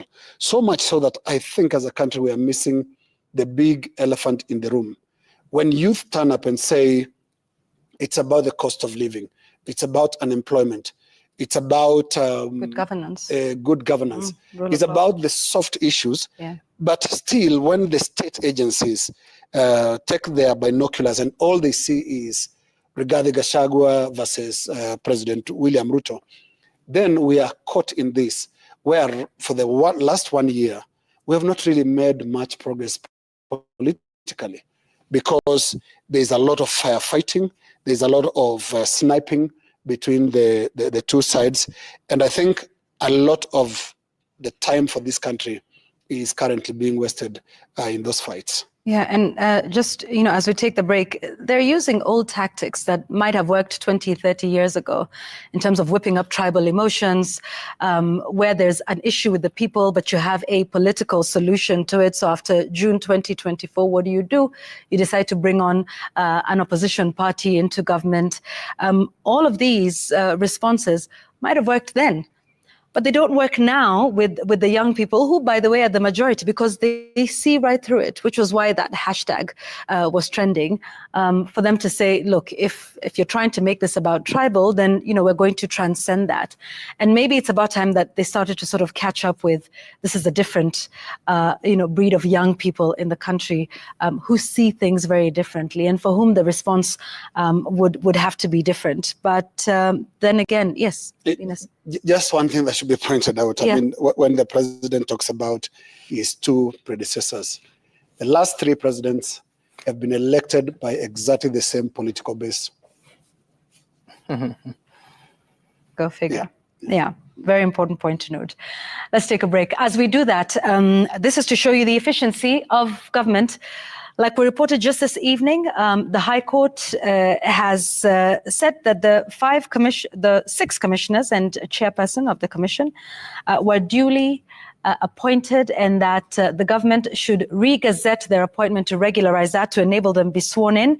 And just this evening, the Gazette notice for their appointment is out. Therefore, ladies and gentlemen, Erastus Ethekon, Anjeri Nderitu, Moses Alutalala Mukhwana, Mary Karen Sorobit, Hassan Nur Hassan, Francis Odhiambo Adwol, and Fahima Arafat Abdallah have been gazetted as chair and commissioners of the Independent Electoral Boundaries Commission, dated this 10th of July, just a few moments ago. That Gazette notice is in. The other one was just dated about a note. 10th June. The other one was dated 10th June. Yes, exactly. That's right.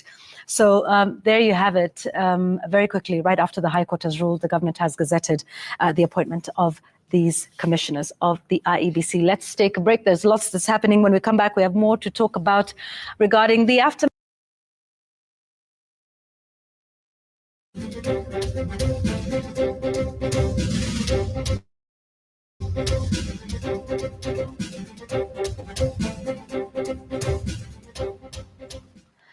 There's a script that plays on repeat after every protest in this country. It doesn't matter who is protesting. It doesn't matter what they're saying. And it certainly doesn't matter how peacefully they do it. The response, like clockwork, is the same.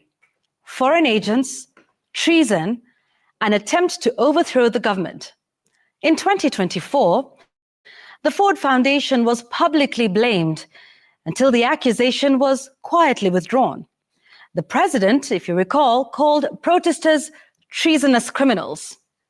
This year, the deputy president and other members of the executive claimed that there is an active attempt to topple the government. Now let's just pause and take that in, because treason is not a slogan. It is a serious criminal offense. It is one of the gravest charges in any country. Attempting to overthrow the government is not an opinion. It's a very serious charge. And a coup? Well, that's not a PR problem. That is a national security emergency. So here's the question. If that's really what's happening, why hasn't anyone been arrested? This government has access to intelligence briefs, surveillance capabilities, the DCI, the NIS, the Office of the Director of Public Prosecutions. If there's truly a coup being plotted with foreign money and local collaborators, then you have the tools, you have the power, and you have the duty to act. I mean, as the world's most famous sports brand says, and no, this is not an endorsement, just do it. Arrest the conspirators, charge them, take them to court, protect the state. Because if someone is truly attempting to overthrow a democratically elected government, you don't call a press conference, you don't post a hashtag, you don't insinuate or imply, you act. But if you don't, then you're doing something else. You're playing politics, you're spinning narratives, and you're using national security as an excuse, a narrative and a pretext to something more ominous, to clamp down on any voices of discontent. And that is dangerous. When a protest is painted as a plot against the government, and every chant is called foreign-funded treason, then the burden of proof immediately falls on those alleging to table the evidence. When such a serious claim comes from the president or the cabinet secretary in charge of national security, they become duty-bound to prove the allegations and act for the sake of the credibility of the officers they hold, if not for their own personal credibility. It's also a good way of office holders to show that they respect the intelligence of not just those they work with, but also those to whom their messages are directed. An ordinary mwananchi is not exactly a moron. He or she is a citizen of a country that enjoys one of the highest literacy rates in the world. Some of them are old enough to have witnessed every trick in the Kenyan political bags. Some of them took part in countrywide, state-organized demonstrations against General Odongo and his terror outfit, oddly named the February 18 Revolutionary Army, FERA.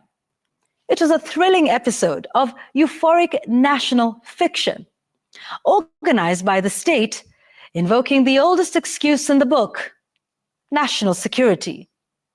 Now, before we burn any effigies, let us have the real suspects this time. Give us the coup plotters. Arrest them dramatically and produce them in the nearest terror or treason court. But if this is all spin and part of a protracted post-election fallout, then let's give Kenyans a break by respecting their intelligence and the intelligence of their security and intelligence services. That's my take.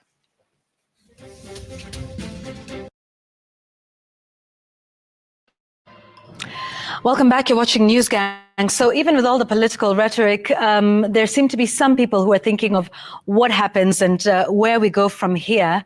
Even with all of people on either side standing their ground and nobody ceding and perhaps being the bigger person in the room. But we're hearing now a call we are very familiar with, perhaps all too familiar in this country.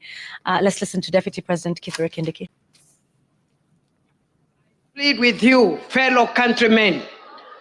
We cannot build this country through chaos, through incitement, and through violence.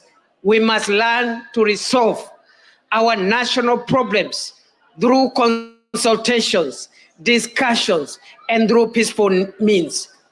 Na wale wananchi ambao wako na maoni tofauti, wako na uhuru wa kutoa maoni tofauti, bora wafanye hivyo kwa njia ya amani. So that was a little bit general, but then it got more specific and with some perhaps reminiscences of what we just saw with the election of a pope recently. This is Raila's very specific proposal as to where we go from here.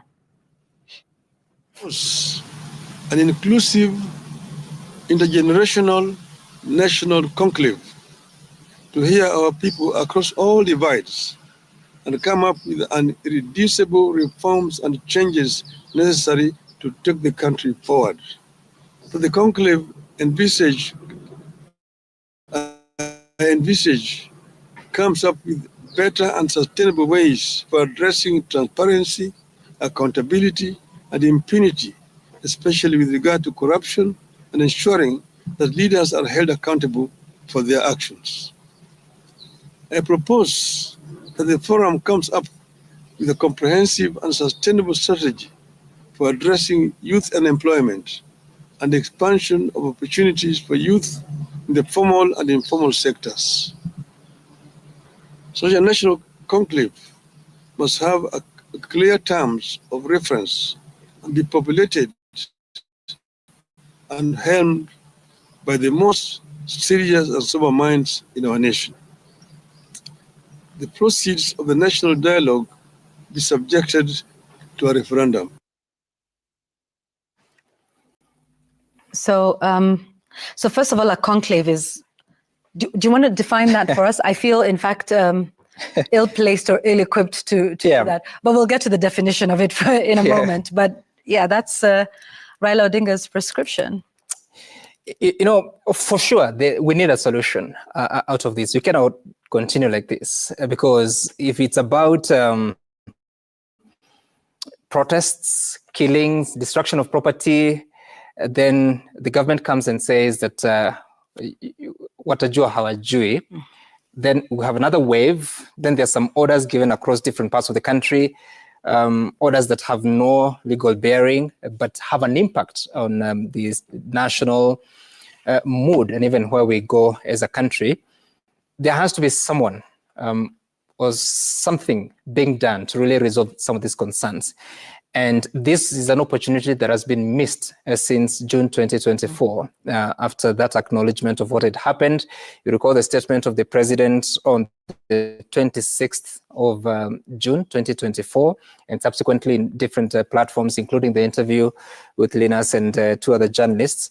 So an acknowledgement then that there was a problem, and then coming up with some of the solutions, which included, of course, the cutting on national expenditure or government expenditure, which obviously we know now because you've seen some of the reports of the financial year 2024-2025, it was just lip service because it was never implemented, and never mind that it has an impact again on the country, because 1 year later we are talking about these matters because there are several things that have not been resolved. So the statement by Professor Kithure Kindiki, I must say, is a welcome one, that someone is acknowledging there's a problem and calling for dialogue. But then the question is, how do we do that dialogue? I can see the struggle with the former Prime Minister, who has called for dialogue on so many occasions. Sometimes he calls it dialogue, sometimes he says national conversation, sometimes he calls it let's talk. It was once building bridges under President Uhuru Kenyatta's tenure. It became the National Dialogue Committee under William Ruto, and recently became an MOU between UDA and ODM, which is the highest sort of cooperation agreement we have seen between a ruling party and the party that lost the election. For him to cite a national conclave, first of all, it's a contradiction, because if you have to strictly define what a conclave is, and you'll benefit from that by looking at what different sites are saying. So in the Roman Catholic Church, it is the Assembly of Cardinals for the election of a pope. But please define how they do it. The last I checked, we had a pope. But the other thing is that the meaning of conclave is a private meeting or secret assembly, especially a meeting of Roman Catholic cardinals. So of course, it's not an exclusive title for the meeting of cardinals, but there's that element that it's private, it's secret, and sometimes or most times it is confidential. But the former Prime Minister is calling for that national conclave. And there's something interesting that he says to us at the end. Let me just say, a national conclave to hear our people across all divides and come up with irreducible reforms. Again, reforms to the Constitution. Now, NADCO came up with a report and recommended different changes to laws and the Constitution. Of course, that's why perhaps tomorrow we'll have new commissioners in office. It's the product of NADCO and thereafter legislation by Parliament. Now, he also says that that team should only have the most serious and sober minds in our nation. Who are these people? Who are they? Because there are very many serious people, very many sober people. Unfortunately, we don't see many of them in our political leadership at the moment. Yet, if it has a way of ending up in a referendum, unless it's a people-led initiative or popular initiative to amend a constitution, because what do you take to a referendum? Is it a constitutional amendment or it's just thoughts? If it's a constitutional amendment, then it has to be a popular initiative. When you talk about a conclave, a national conclave, leading to that process, you'd expect that it has to go through Parliament. So maybe it's a parliamentary initiative, but then what was the National Dialogue Committee about? It was also a parliamentary initiative that has led us to where we are. Again, if you look at what the leaders have been saying, several members of Parliament indeed, and you look at the platforms on X, on Facebook, or whatever other platforms on social media that you have, they are actually some of the biggest contributors of the situation we're in, whether it's about ethnicity, ethnic hate, stratification of the country, they are responsible. Yet they sit at the National Assembly or the Senate. If they sit at the National Assembly, they represent the aspirations of the people. But online and other platforms, including public meetings, they're spreading all these other conversations, this hatred against communities and different persons in the country. How then do we walk this journey? So there's a participation, there's a call by the former Prime Minister, who's one of the eldest political leaders or political figures we have in the country. But how do we proceed at a time that we've seen the president coming out and saying what this is? It's a coup. Yeah. Exactly. So do you talk your way out of a coup? Is that how it works? Now, those are the questions that I don't know if a conclave can respond to. Yeah. Of sober minds.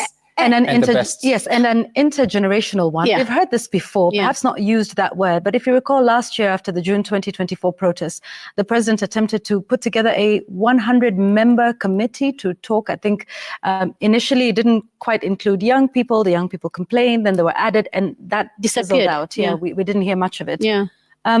Jamila, we talk a lot. We talk a lot.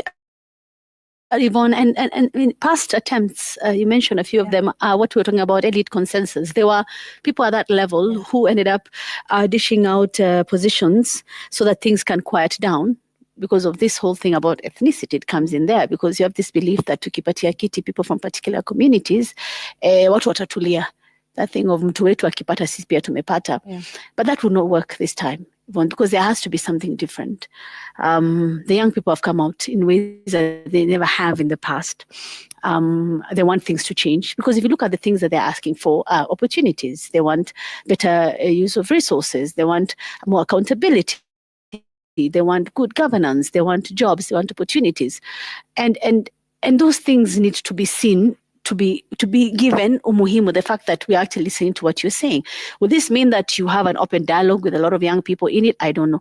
But what I do know is that it has to be different from what we've seen in the past. It cannot be people at that top level talking amongst themselves and deciding to reward themselves, hoping that would sort things out. Kenyans have a dream about what kind of Kenya they want for themselves and for the future. And it's important that what the dream that they envision needs to look like there are people who want it to come to become a reality. What exactly is this? And of course, using constitutional means to get to the point where people feel like we're included, we're being listened to, our problems are being given importance, there's priority. We have that we are looking like we have a plan to go where we should be. Because Yvonne, we mentioned here before how we do not want to see June 25th, 2026 to be what we saw this year.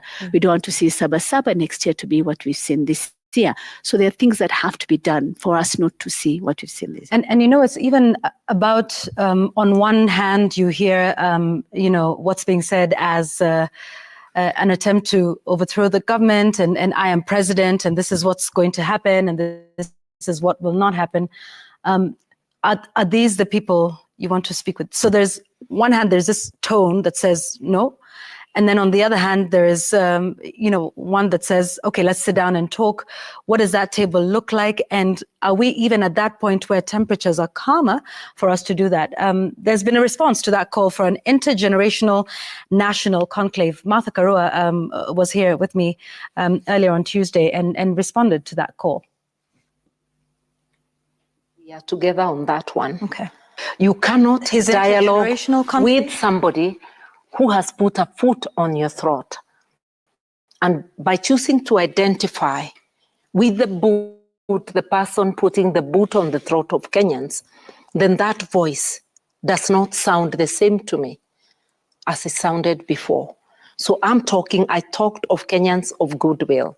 So his voice is masked by the voice of the blood-based government.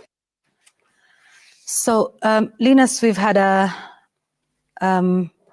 broad-based government before that. And you see all of these attempts. We had the BBI, we've had NADCO, now there is this one. And let's, of course, all remember when, as a country, we were brought down to a point where we needed to talk. Again, at least in the most recent past, which was the Constitution of Kenya following the 2007-2008 crisis. We put in a new constitution. But here we are talking again, and it costs money. This talking isn't for free. So now we're talking again. To what end? After June 2024, they said they had talked, and they brought in a new bunch of cabinet secretaries. And the rallying call over the last couple of months since they came in was, but everybody is now in government, so we're all one. Tunaunganisha nchi. But obviously, that wasn't the right prescription for the ailment that we have now. So we're talking again? Is that the way out, or do we have other options? I think the current political class is in a very, very difficult space, in the sense that we are now dealing as a country with a younger generation that is more educated than the generation that is in charge of the political responsibilities. And that's why answering their questions have been such a tough call.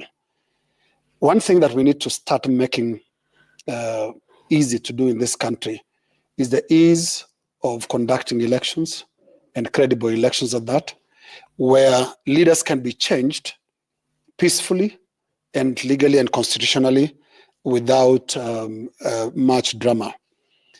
Because I have noticed when you listen to the tone of the young people, a majority of them are not interested in any talks. They're just interested in an election date. They want to vote. They want to make a decision on who should be running their affairs. So that's one of the things that we really need to, the political class of the moment owes this country, is finally structures that can make elections demystified, easy to hold, results are accepted whichever way they go.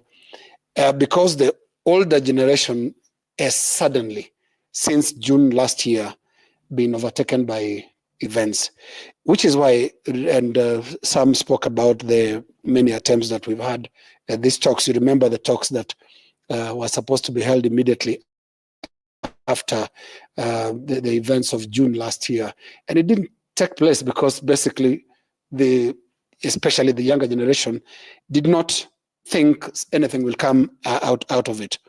There's also something that they raised last year and across the year. What needs to change is the software of how we do things as a country. They spoke about integrity. Yeah.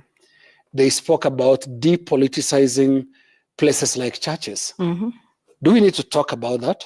Do we need a conclave for that? We don't. The youth last year demanded a behavior change from the current leaders. I don't remember them saying, leave now, but they demanded immediately that you change your behavior, especially when it comes to things like show of opulence that is obviously related to public access to public resources. So when the youth are asking for this, what should be the response? The response should have been a society that then transforms itself. But have we changed from the society that we were before June last year? Hardly. You can see from their social media postings that they feel nothing changed. So this is going to be a tough call. When that call for dialogue, and I think we've all made that call that you need to talk, we need to find out what is going on. There's still probably a need for that conclave, but among the political class, because the political class then needs to, and by the way, they're bunched together. If they think the opposition and government is different, that is not how the youth are perceiving them. The youth are seeing them as one whole bunch that doesn't understand them, doesn't understand the situation they are in. So they actually need that conclave. It can even be a secret. They can go to Naivasha, they can go to wherever. Yes. Amongst themselves? Amongst themselves. Okay. Because they actually have a common problem. They have a common problem. You know, they think it's not just about President Ruto, it's also the opposition and whoever else is out there in the current political class. There is this general dissatisfaction with what is on offer currently as political leadership. And to address that, you first of all need to actually understand what are these youth saying and how do we approach it. So first, the political class needs a conclave just to go and do language study and to understand what it is that the protesters are exactly saying. But maybe while they're in there, go in with a copy of the Constitution of Kenya, maybe do a refresher, a reminder of the laws of the land.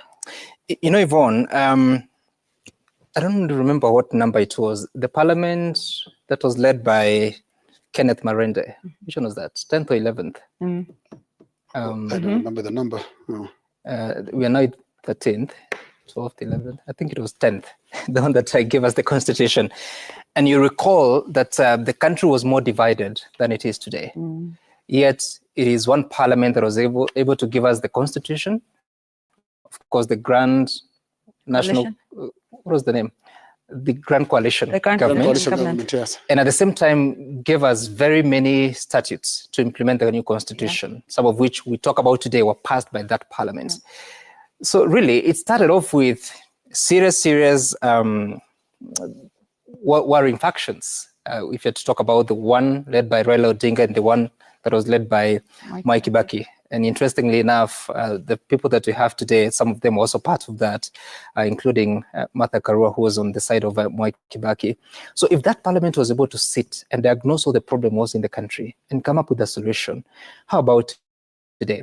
And I know there are all these man of challenges of people that speak recklessly, whether it's to the microphone or on social media. I think Parliament has an opportunity because they have until 2027 August, or when a new Parliament is elected. So that's about 2 years and above. They have an opportunity to really diagnose what this problem is. And you see, just to remind them and to appeal to them, they are an independent arm of government, meaning that whatever they decide to do would actually have the coverage of the Constitution. So really, because they represent the people, there are about 416 of them, including those that there are vacancies which may be filled very soon. So for those that sit in the National Assembly and the Senate, how about just swallowing your pride a little bit, sit, listen to one another, diagnose the problem, visit your constituencies, not to speak to them or speak at them on what you think is the problem with the country, but to hear them. What exactly is the problem? If you're able to decode what the problem is, depending on the different generations, the young people, those that are in school, those that are young parents, those that are just about to retire, what are their greatest fears? Listen to what they are saying. It has been possible before because just last week or the week before, the House was able to pass a constitutional amendment bill with 304 supporting at the second reading, 298 supporting at the third reading. How about just listen to your constituents and come back to the House and have a conversation amongst yourselves because you are elected in this parliament, the 13th parliament. Maybe if you try that, we might see how it goes. And most importantly, during that mobilization, how about they leave out the national government? Yeah. How about they leave out even the, what do you call it, Ngao, National Government Administration officers at the ground level? Just go straight to the people. They voted for you directly. The same way they went to them when they were seeking their vote. Exactly. Hear them and see what you can do with that information so that in the end we might say that, yes, the situation was whatever it was, but they made an attempt. But otherwise, you cannot get to 2027 like this. The difference, though, between this parliament and then, and the reason I think they were able to sit down and do what you're saying, was because we had the international community that intervened in what was happening here. To be quite honest, we were not able to sort that out ourselves. And so we had everybody shining a spotlight and literally prescribing what our National Assembly needed to do. And many of the other bodies, because we have proven many times in this country that we cannot do it on our own. This is not a call for intervention from, outside forces, but just a point to note, even then, it wasn't of their own volition particularly. And you're right, we work under strict supervision. Yeah. We function so well, especially when we have a few foreigners around. Yes.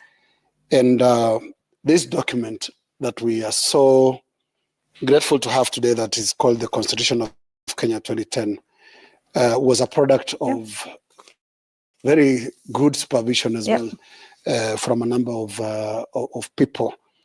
And there lies our big problem, and the problem of the parliament that Sam is talking about. You see, one should stop to actually wonder what it would have been if this generation of politicians was in charge of the independence talks that were taking place in Lancaster in the UK. The LegCo. What if this generation of politicians this parliament was actually there in the middle of the Cold War, when the world was such a fluid place, complex. Issues were really, really complex. How would it have been? You actually shudder at the thought of what would have happened. So there's a lot of institutional corrections that need to happen.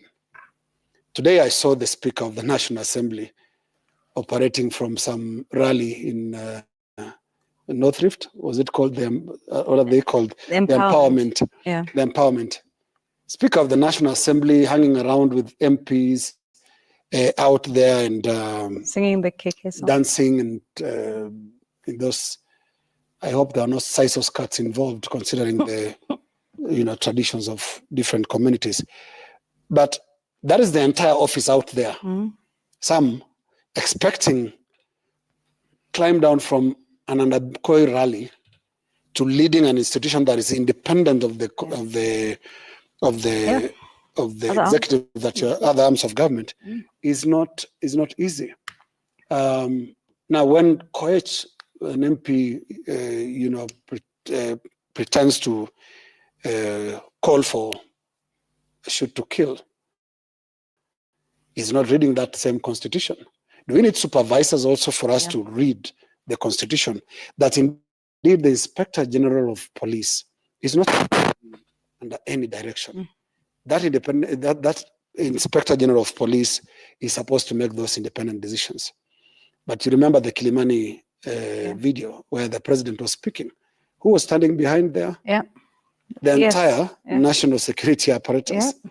And they are standing there. You saw the Inspector General of Police, smiling, the DCI was there, the Deputy IG was there.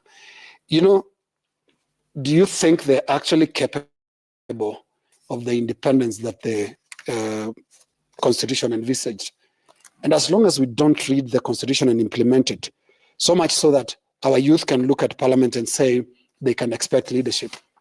And let's not, to be fair to previous parliaments, there have been leadership out of some of those houses. Yeah. And I remember, as I was a young reporter, when the National Constitution Executive Council of Professor Kivutha Kibwana, they had very, very bad demonstrations as well, violent protests that preceded the talks to review the Constitution. It was a result of pressure. But I remember the House and the President rising to the occasion. And you would feel it when the President and the opposition are having dialogue in Harambee House. The country actually stops and waits for its leaders to discuss. I think our youth have seen this huge gap in leadership. They know that there's nothing to expect from the National Assembly. In fact, the Speaker is out there in the rallies with his MPs, who is supposed, by the way, to later call them to order in the House. There should have been some space. Distance. Just keep off a bit. Preserve your ability to sit in the.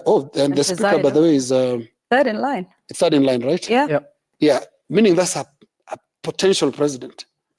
And you see them, sitting in some of those places, and you expect to, it brings down the entire institution. Yeah. It to that level of that platform in Koech.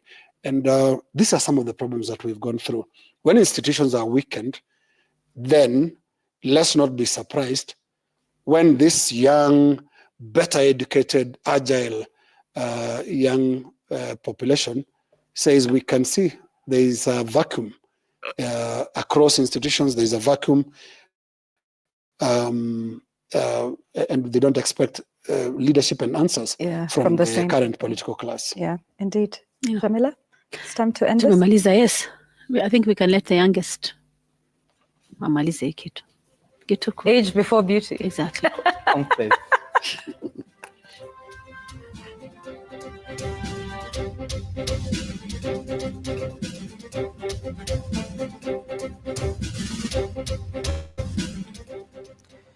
On my sense tonight, I reflect on a concept that goes by the name adulthood. It is a concept that can be understood biologically, legally, psychologically, socially, and in Kenya, I must add in caps, politically. As a nation made up of communities rooted in culture, tradition, and belief systems, we know what references to adulthood sound like. Sometimes we get those harsh reminders like act your age, pick someone your size, and polite versions like grow up. All of them reminders of adulthood. Within the family setup, it is the adults that make the big decisions about the present and future of that unit. The children, on the other hand, go through the motions from total dependence to being guided up the various steps of life's ladder. Away from the individual, many traditional communities in this part of the world were and perhaps still are organized in age sets, a structure where people initiated together shared identity and expectations. There is a collective behavioral pattern required of age sets.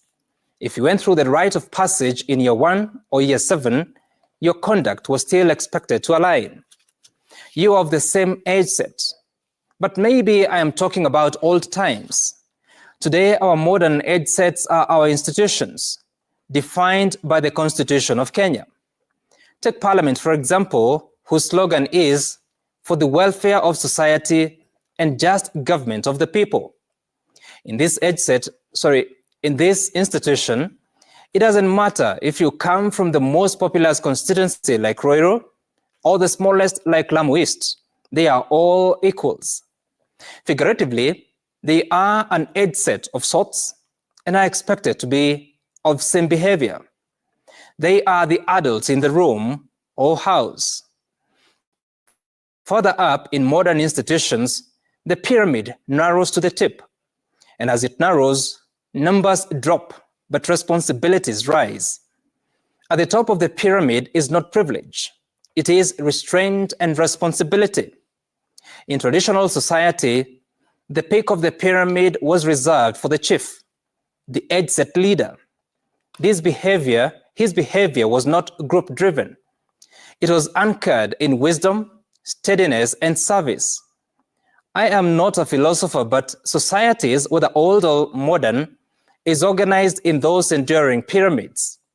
What else is enduring as the pyramid is the top-down, bottom-up social contract between the two ends of the pyramid.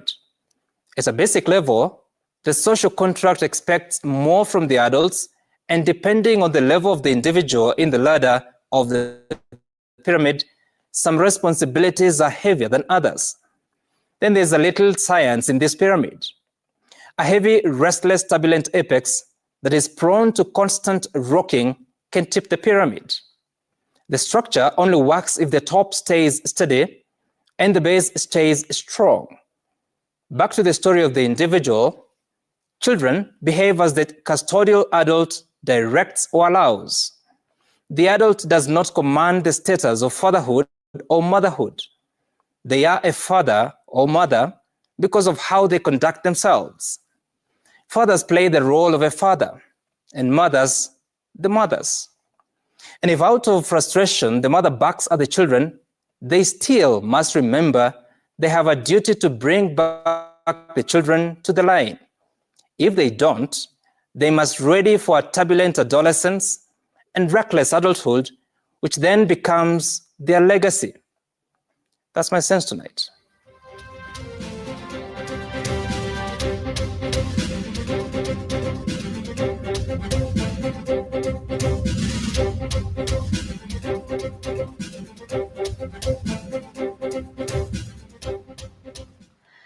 There's a script that plays on repeat after every protest in this country.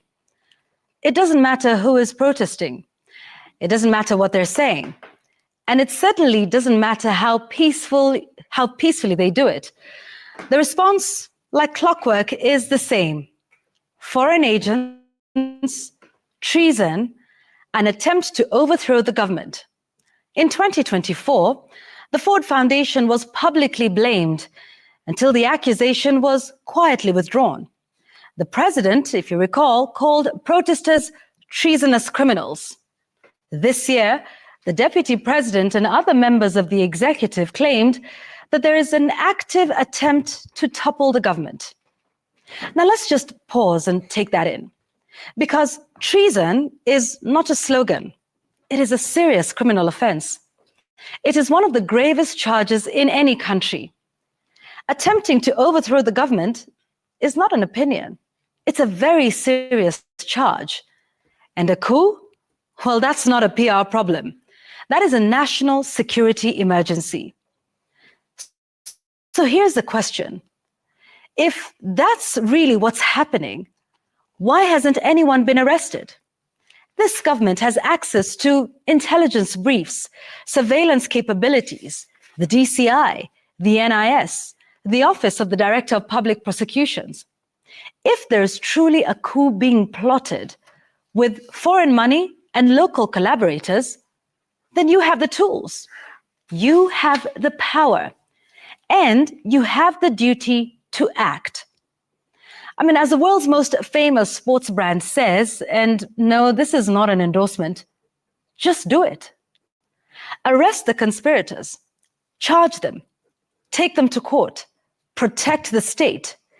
Because if someone is truly attempting to overthrow a democratically elected government, you don't call a press conference, you don't post a hashtag, you don't insinuate or imply, you act. But if you don't, then you're doing something else. You're playing politics, you're spinning narratives, and you're using national security as an excuse, a narrative and a pretext to something more ominous, to clamp down on any voices of discontent.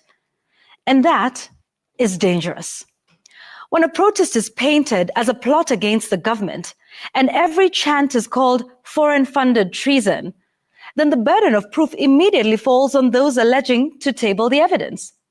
When such a serious claim comes from the president or the cabinet secretary in charge of national security, they become duty-bound to prove the allegations and act for the sake of the credibility of the offices they hold, if not for their own personal credibility. It's also a good way of office holders to show that they respect the intelligence of not just those they work with, but also those to whom their messages are directed. An ordinary mwananchi is not exactly a moron. He or she is a citizen of a country that enjoys one of the highest literacy rates in the world. Some of them are old enough to have witnessed every trick in the Kenyan political bags. Some of them took part in countrywide, state-organized demonstrations against General Odongo and his terror outfit, oddly named the February 18 Revolutionary Army, FERA. It was a thrilling episode of euphoric national fiction, organized by the state, invoking the oldest excuse in the book, national security. Now, before we burn any effigies, let us have the real suspects this time. Give us the coup plotters. Arrest them dramatically and produce them in the nearest terror or treason court. But if this is all spin and part of a protracted post-election fallout, then let's give Kenyans a break by respecting their intelligence and the intelligence of their security and intelligence services. That's my take.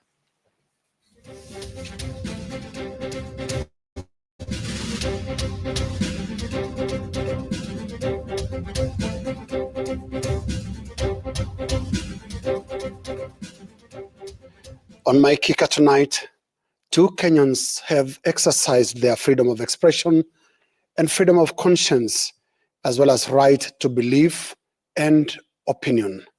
Let's listen to them. Na nishukuru Rais William Samoei Ruto. Wakati jana umesema shoot but do not kill. I want to repeat it here. In fact, shoot and kill. You cannot have someone coming after your life and you do not want to shoot and kill. Wewe ni ndugu, wewe ni dada ya mtu. Unatumwa kwenda ku abduct mtu ambaye hana silaha. si mgaidi na si mwizi wa mali ya umma. Jiulize hii swali. For how long am I going to be used by this government to continue making the children of other people suffer? Now, the first speaker, Nelson Koech, is a member of parliament, chairperson of the National Assembly, Defense, Intelligence and Foreign Relations Committee, and a man of significant connections to the political power center. The second speaker is new to many Kenyans, including myself. He is called Godfrey Masiaga Kakan Mayo, a young man who posted his opinion on TikTok, an opinion that earned him a visit by officers of the Directorate of Criminal Investigations, DCI. From his post, Mayo is extremely upset with the spate of abductions in Kenya, and his sense of justice is unmistakably strong. A time is coming. You guys will go to abduct someone, and most of you will not go back to the stations alive. Mark my words.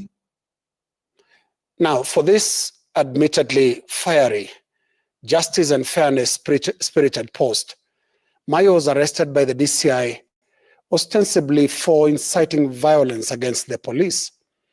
Never mind that some of the consequences Mayo is evoking are divine and unspecified. He is inviting, or is it inciting God, the Almighty, to deliver justice for families of victims of abduction. The wrath of God will descend upon you, and most of you will not return to the stations alive. Mark my words. Now, in dashing to arrest this young man, the authorities are yet again missing another opportunity to do nothing but listen. A young man has expressed something he felt so strongly about. What if this is exactly how 1 million other young Kenyans feel tonight? How many DCI raids would fix that? Let's reflect. That's my kicker.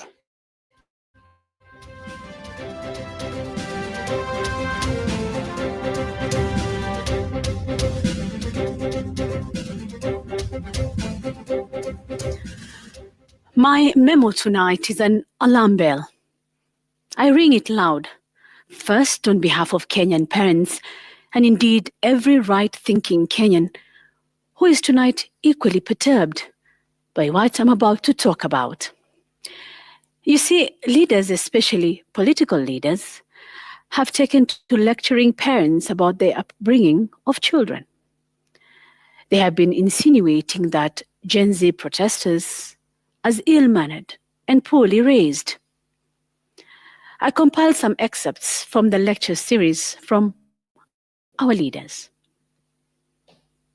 Parents must be at the center, making sure that not only are our children in class, but we also mentor them so that we can build good character. Vijana wetu, wasichana kwa vijana, wengi wanaandika mambo machafu sana. Wengi wanatuma vitu mbaya sana. Kila mtu kaishe mtoto wako na muongeleshe. They speak of discipline, values, morality. Talk of preaching water and drinking wine. Have you been watching our political leaders on the campaign trail lately? Have you seen how crude and crass it is getting out there on the podium? Leadership used to be about matters above the neck. But lately, the altitude has dropped dramatically, even below basic decency.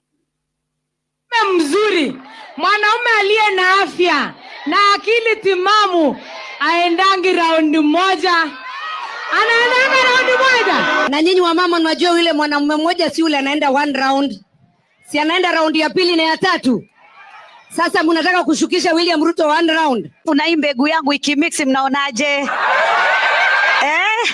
Ndio sababu nasema mimi leo sirudi na hii weather. Siku hizi wanaume wamesahau, wanatupiga na mapanga, wanatupiga na marungu na Mungu aliwapatia kitu ambaye wanatakana kutupiga nayo. Nataka kuuliza hapa na munishike vizuri.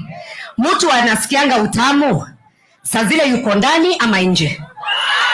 Huyu mama akiwa kwa kitandani si unalala kabisa Utaamuka kesho ingine sio?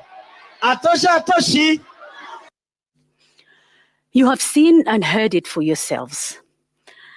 Now sit back and wait for your next lecture on how to bring up your children and how to raise them into responsible, patriotic citizens.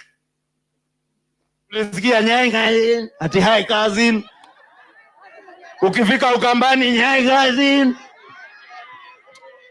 Ukija Mwatate unasema nyinyi mashemeji zangu. And that is my memo.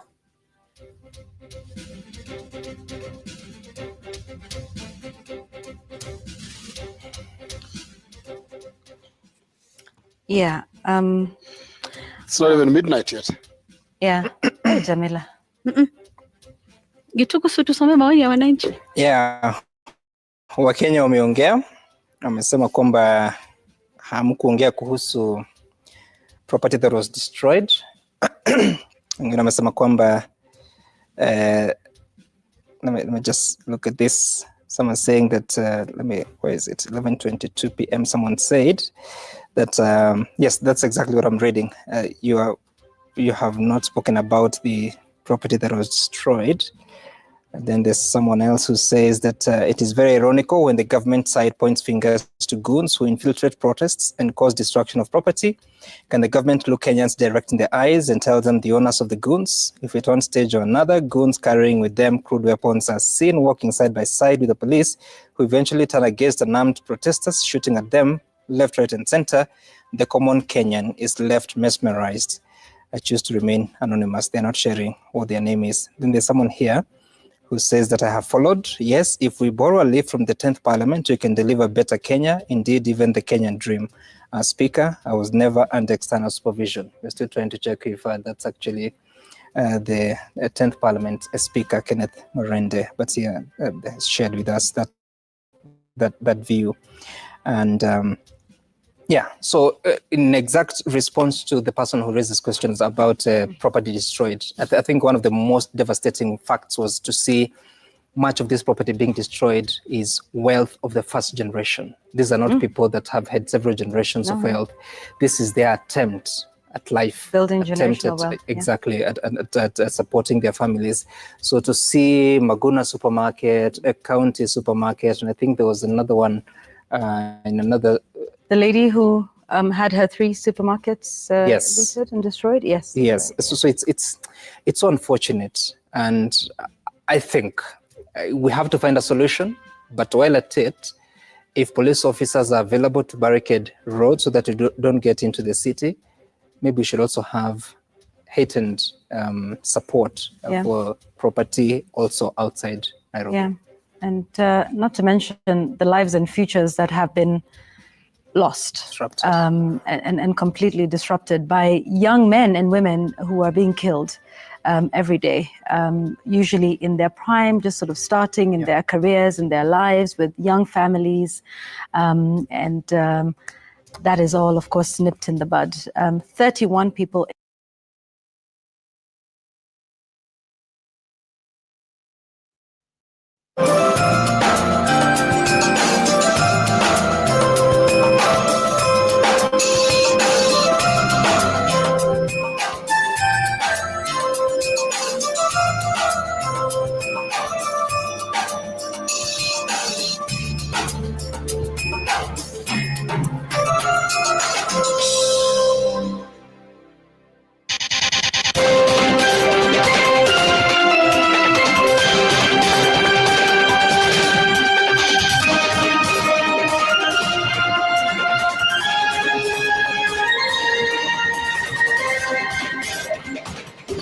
From Citizen TV, this is Tonight with Sam Gituku.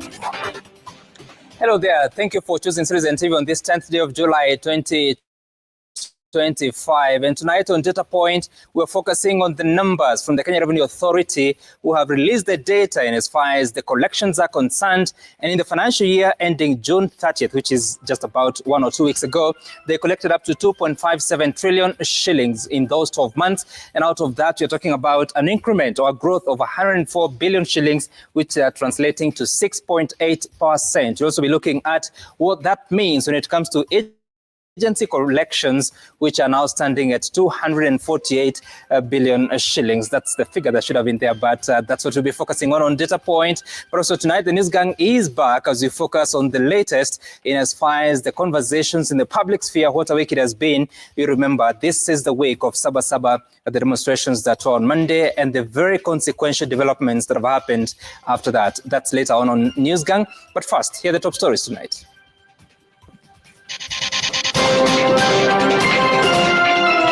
Niseme na nishukuru Rais William Samoei Ruto.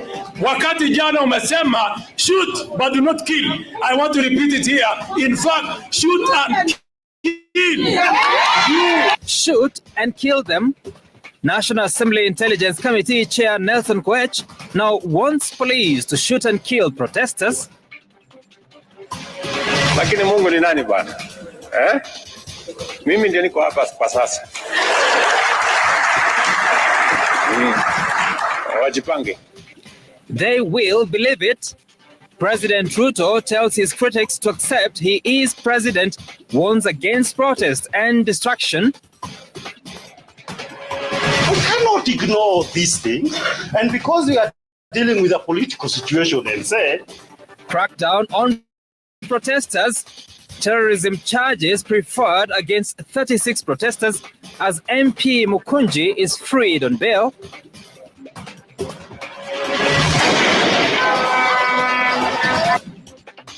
Implosion meets rupture and protests collide with coup inside the Saba Saba Ruto Gachagua clash on the News Gang. Good evening. Our sign language interpreter is Njoki Shege. We begin in Belgut constituency in Kericho County, where Member of Parliament Nelson Koech today called for the shooting and killing of violent protesters who vandalize property and target protected areas. Koech, who is also the chairperson of the National Assembly Defense, Foreign Relations and Intelligence Committee, says the Constitution allows the police to use their firearms to protect property and life, adding that President William Ruto's shoot in the leg order is not sufficient. Emmanuel Toh has more. We will arrest everyone. In an emotional outburst at Chebirir Bay Center in his Belgut constituency,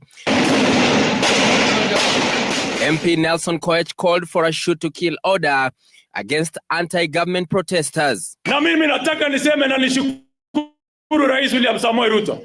Wakati jana umesema shoot but do not kill. I want to repeat it here. In fact, shoot and kill.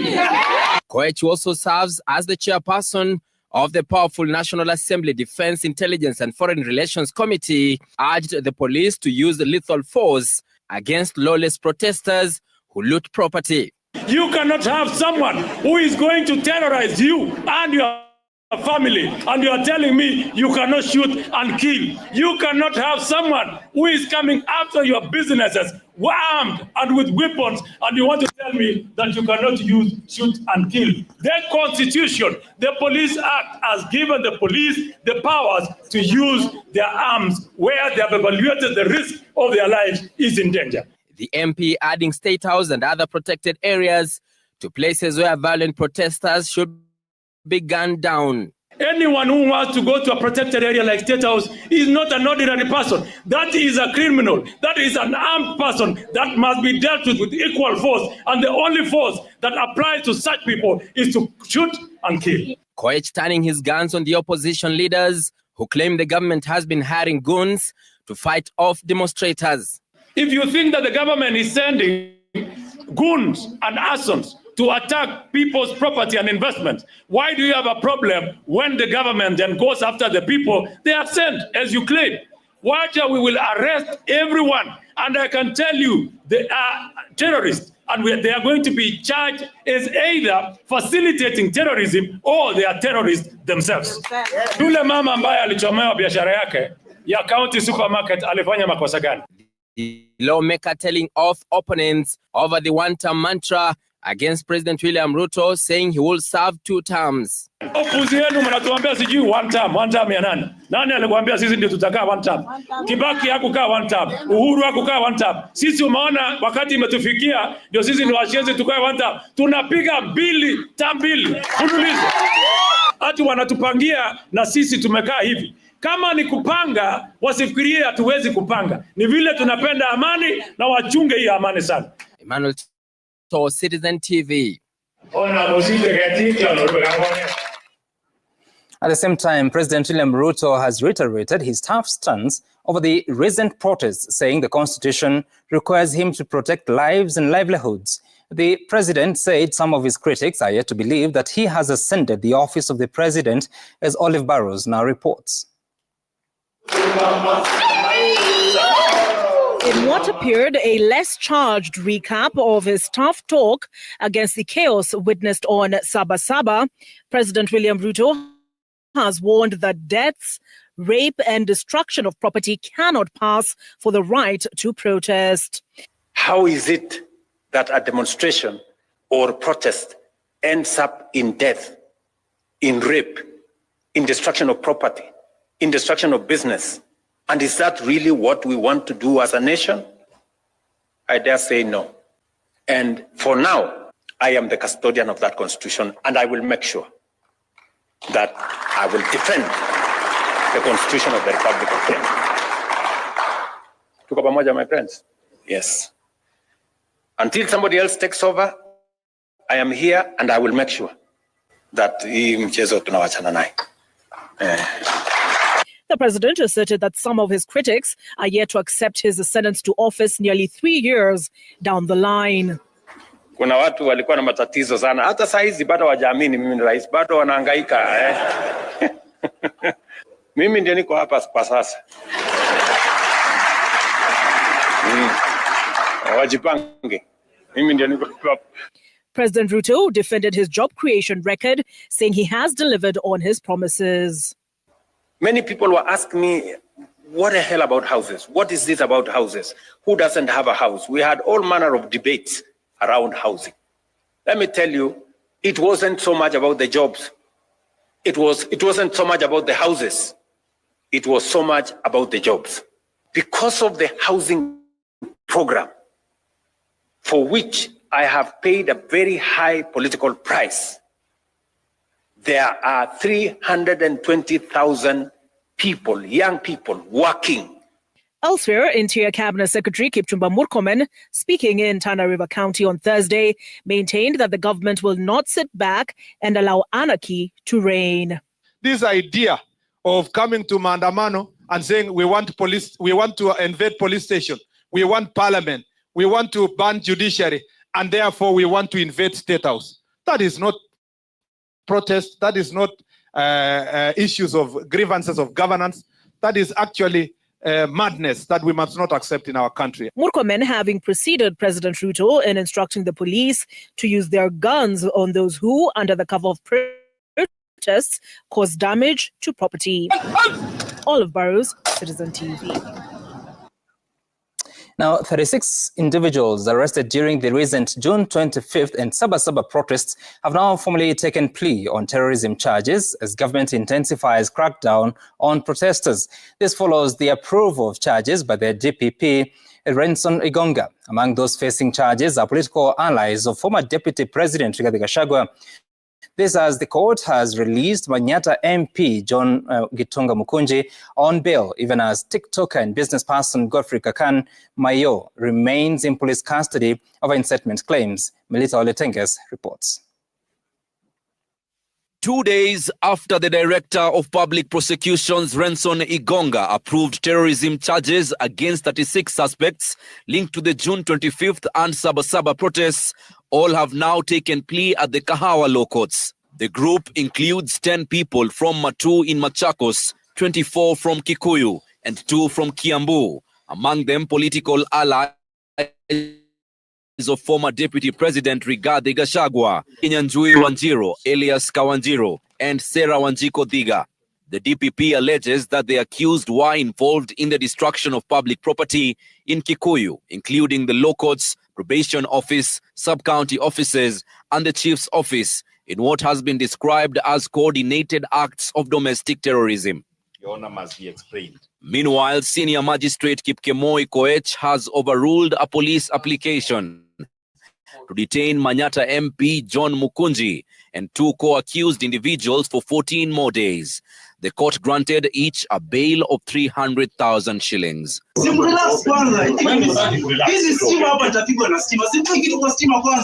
In yet another case of crackdown on government critics, TikToker and businessman Godfrey Kakan Mayo, who was arrested by DCI officers on Wednesday night, remains in custody at Muthaiga police station. Authorities allege he incited violence against police officers and their families in a now viral video. You see, everyone that you guys have killed, those spirits of those people are living in the hearts of Kenyans.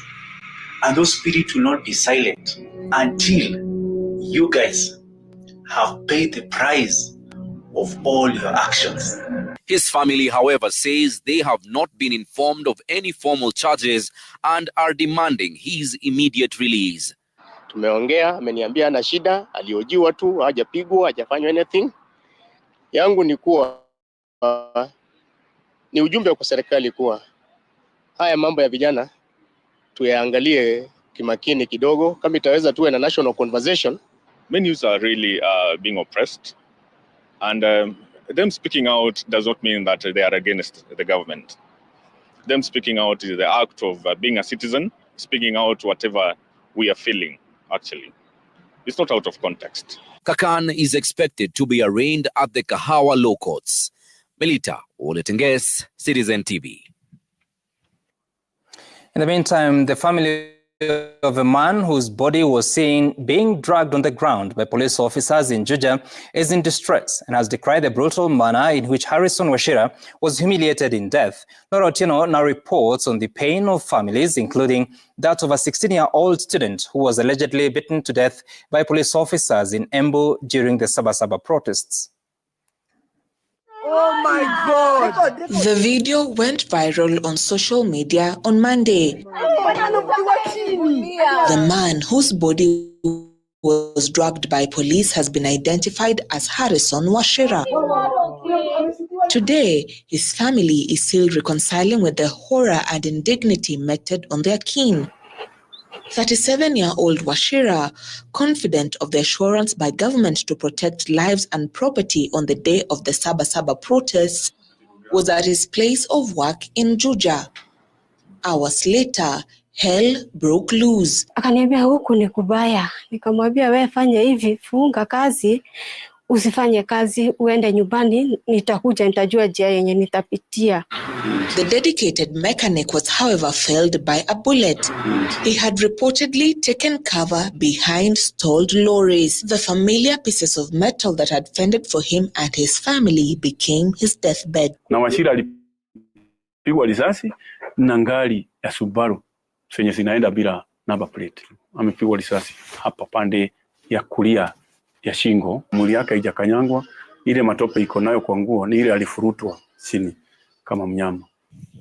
In Embu, yet another family is in mourning. 16-year-old Benedict Muthome was reportedly beaten by police officers at Kiritiri town during the Sabasaba protests. He left home on Monday morning and his family's efforts to look for him proved futile. Tukasikia fununu kuna mtu alichapwa,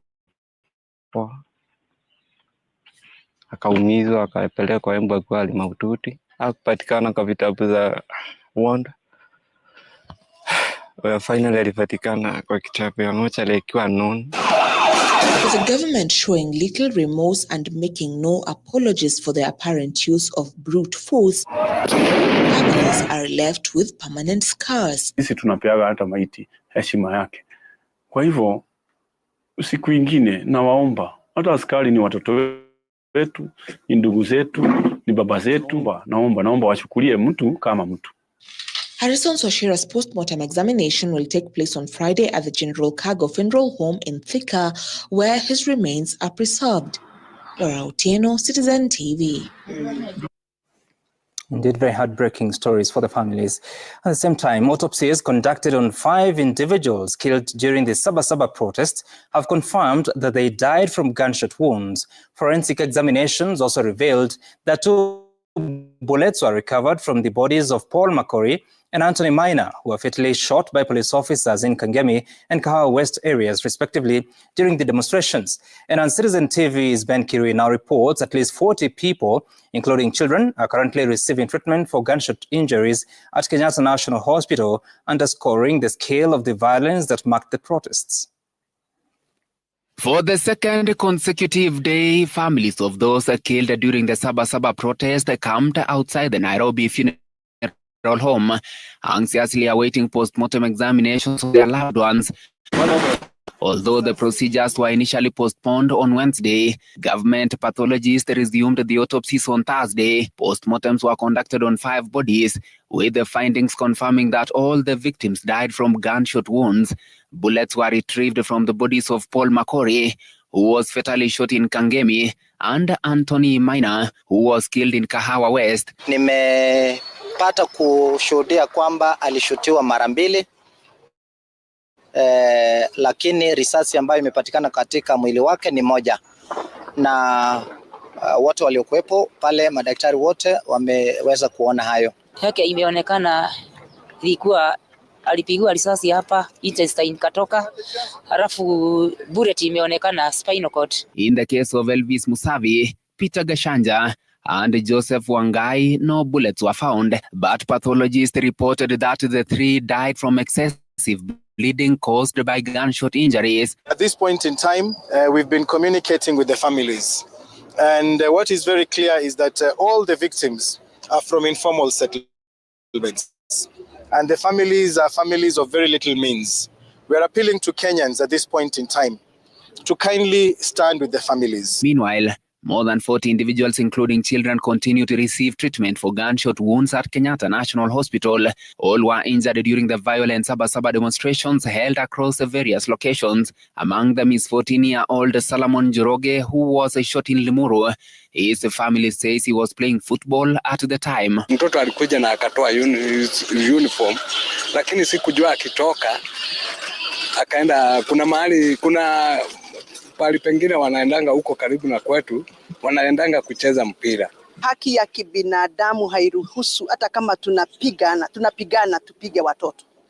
Especially watoto ambao wako kwa nyumba. Huyu mtoto ambaye ni kaka ya huyu mwenye alinifanya nifike hapa, alipatikana akicheza mpira. Alikuwa anacheza mpira. Risasi kampata akicheza mpira. They also allege that police detained the boy at Tigoni police station despite his critical injuries, accusing him of participating in looting during the protest. Wanasema ati alikuwa anabeba hizi chuma za barabara. According to the family, he was released on free bond and is required to report back to the police station on June 17th. Burdened by grief and driven by a cry for justice, these families are now preparing for their next steps in the long journey toward closure. Ben Kirui, Citizen TV, Nairobi. In more sad news, 3 pupils died after a pit latrine collapsed at Queen of Angels Academy in Turbo constituency, Uasin Gishu County. Emotions ran high as family members received the news of the tragedy. Emergency and rescue team retrieved the bodies of the 3 ECDE pupils, with reports indicating that 1 child is still missing. Community members are now demanding accountability and better infrastructure to prevent a repeat of similar incidents.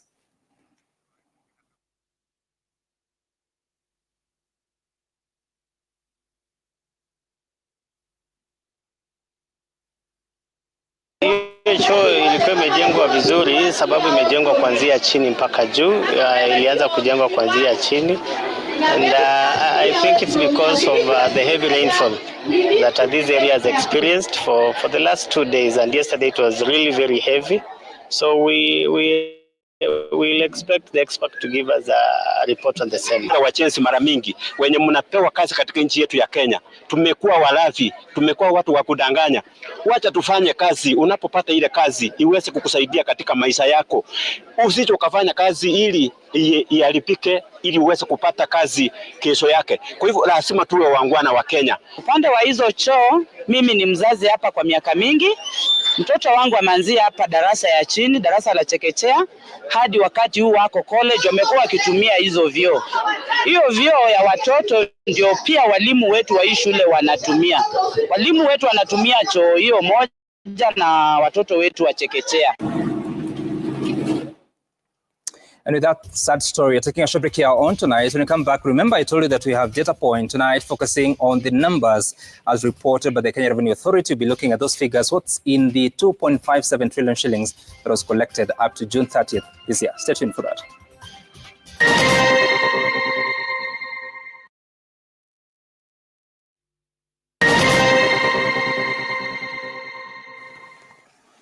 Welcome back. Basic Education Principal Secretary Professor Julius Bitok has ordered the immediate arrest and prosecution of a teacher at Alliance Girls High School over alleged sexual harassment. This is after angry former students staged protests outside the school's gate demanding not just his arrest, but immediate dismissal of the teacher.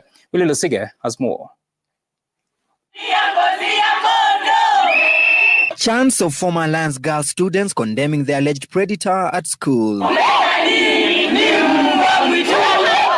alumni of Alliance Girls took to the school gate demanding the immediate arrest and sacking of a teacher accused of preying on underage students for over 2 decades. The protest coming days after media laid bare shocking claims by dozens of former students detailing years of sexual harassment, intimidation and grooming at the hands of the teacher while the authorities looked away. Explicitly calling for comprehensive and impartial investigation into his professional conduct.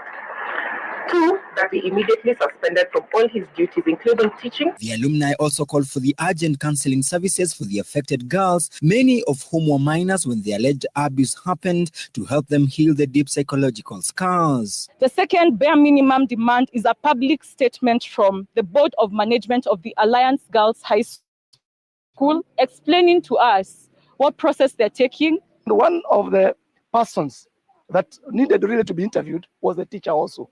But unfortunately, the teacher has not been here.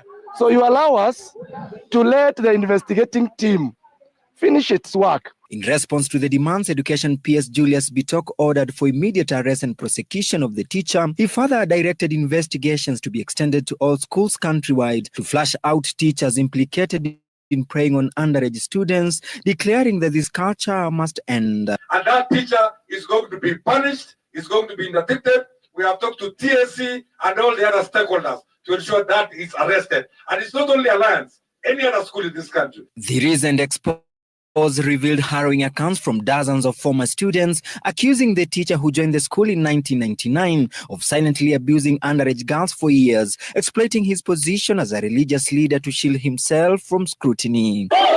Willie Lusige, Citizen TV, Nairobi. Chief Qadi Sheikh Abdul Halim Athman Hussein has been laid to rest at the Saif Khalwa Cemetery in Kikowani, Mombasa County, in accordance with Islamic rites. The Chief Qadi died Wednesday night at his home in Chuda, and President William Ruto led the country in mourning the Chief Qadi, describing him as the custodian of the Islamic Sharia.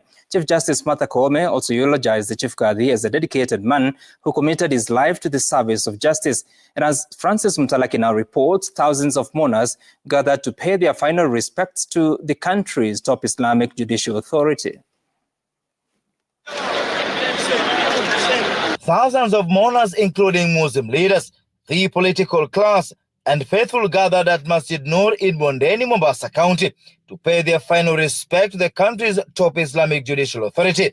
Sheikh Abdul Halim Hussein Athman passed away Wednesday night at his home in Chuda. President William Ruto led the country in mourning Chief Qadi, describing him as the custodian of the Islamic Sharia, a devoted leader who gave his life to the service of humanity and led the Muslim faithful with unwavering dedication, humility, and wisdom. Chief Justice Martha Koech also eulogized the Chief Kadhi as a dedicated man who committed his life to the service of justice, Islamic jurisprudence, and moral guidance of the society. Sheikh Athman has been unwell and recently sought treatment in India. Muslim clerics termed his death as a major loss to the Muslim fraternity. Mazungumzo yote nilipokuwa twazungumza sana mimi na yeye India kwa siku 100. Hamu yake kubwa ilikuwa ataka kuunganisha Waislamu, kuwe kitu kimoja, ile tofauti ziweze kuondoka. Hamu yake kubwa ilikuwa iko hapo. Kwa hivyo tuwaomba Waislamu popote mlipo, kama kuna jambo lolote mwahisi pengine mwaona hapa liteleza, si kwa nia yake. Nia yake ilikuwa njema, Mwenyezi Mungu ajua zaidi, lakini si mashahidi ambao tushuhudia. Ni njia tutakayoipita, ishi namna kuishi. Watu watakao wawe wema, yani wema wake tumeuona katika ulimwengu. Amri ni Mwenyezi Mungu mwenyewe ndiye anaijua. Former Chief Kadhi Sheikh Ahmed Mukhtar described him as a great scholar in the Islamic faith, humble, soft-spoken, and a pillar in his leadership. Nilikuwa namtegemea sana mimi nilipokuwa kazini, na pia tukiwa katika mikutano pengine na wenzetu magistrates, majaji, huwa ni mtu mmoja manake very active, na ni mtu ambaye very fruitful, manake ni mtu anakuja na ideas nyingi, mnashirikiana, yuko tayari kushirikiana na watu wote, na anafanya kazi kwa roho moja. Mombasa Governor Abdulswamad Sharif Nasir are among the political leaders who attended the burial, with Health CS Aden Duale, Mining and Bull Economy CS Ali Hassan Joho, and National Assembly Speaker Moses Wetangula also mourning the cleric, remembering him for his steadfast leadership of the Muslim community. Chief Kadhi Sheikh Abdul Halim Hussein died at the age of 55 after serving for 2 years. Francis Mtalaki, Citizen TV, Mombasa.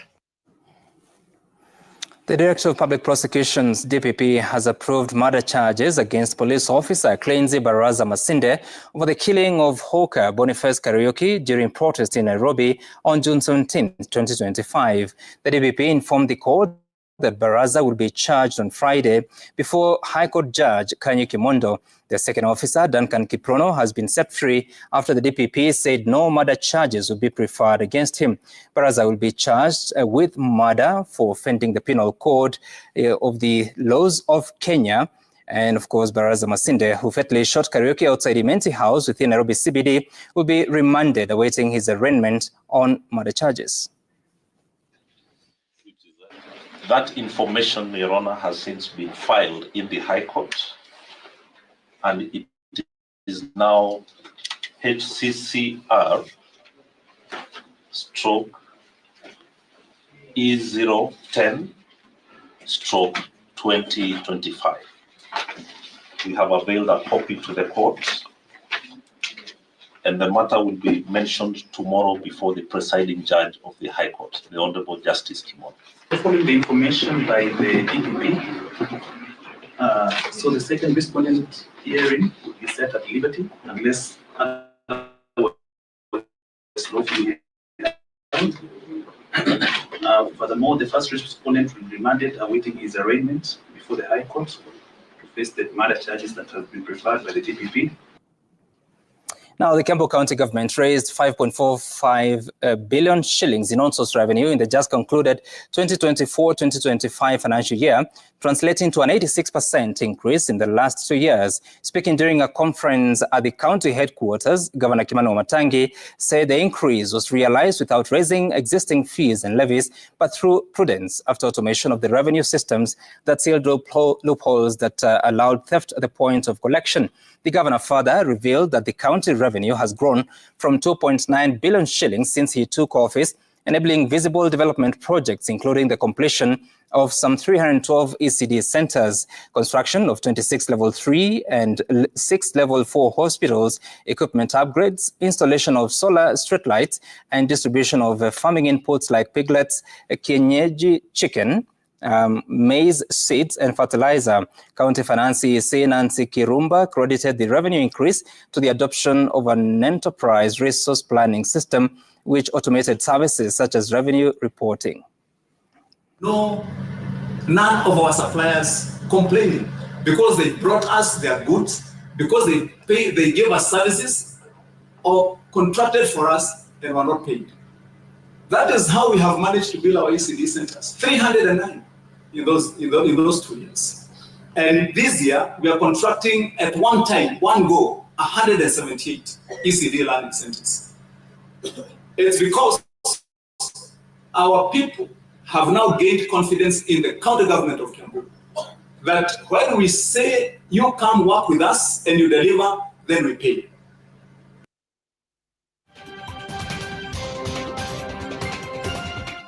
All right, now it's time for data point. We're reflecting on the reports of the Kenya Revenue Authority in regards to the revenue that has been collected up to the 30th of June 2025. I want to begin by looking at the global figure of 2.57 trillion shillings, which is the highest in the history of the country and, of course, of the Kenya Revenue Authority. This is 100.64% achievement or attainment of the target. We'll be talking about that shortly. So this is a growth of 104 billion shillings if you have to compare with what was reported similar period the previous financial year. Now, beyond that, you're talking about, so the revenue collected by KRA is split into two. There's the exchequer revenues, which is the revenues or the taxes that KRA collects, but also there's some resources that the KRA collects on behalf of government agencies or departments, which is the agency revenue, which is now rising to 248.3 billion shillings. For the exchequer revenue, it's 2.3 trillion shillings. Again, a record high for the authority. Beyond that, we are talking about two categorization of that 2.57 trillion shillings. It's split into domestic revenue, which has reported 1.69 trillion shillings, representing 66%, and the balance of 34% is in customs revenue of the figure 879 billion shillings. We'll be looking at a breakdown of a bit of that. Beyond that, the major taxes for the financial year ending June 30th this year, the pay-as-you-earn taxes on salaries, of course, you remember the graduated scale, reported 560.9 billion shillings. The other tax head is corporation tax. This is taxation on companies, on the businesses that are run by companies, which is at 30% of profits, reporting 304.8 billion shillings. And the value-added tax on both domestic goods and services, as well as those that have been imported, it's standing at 660 billion shillings, which is an important tax head in the country. There are some new taxes that had been introduced by the government.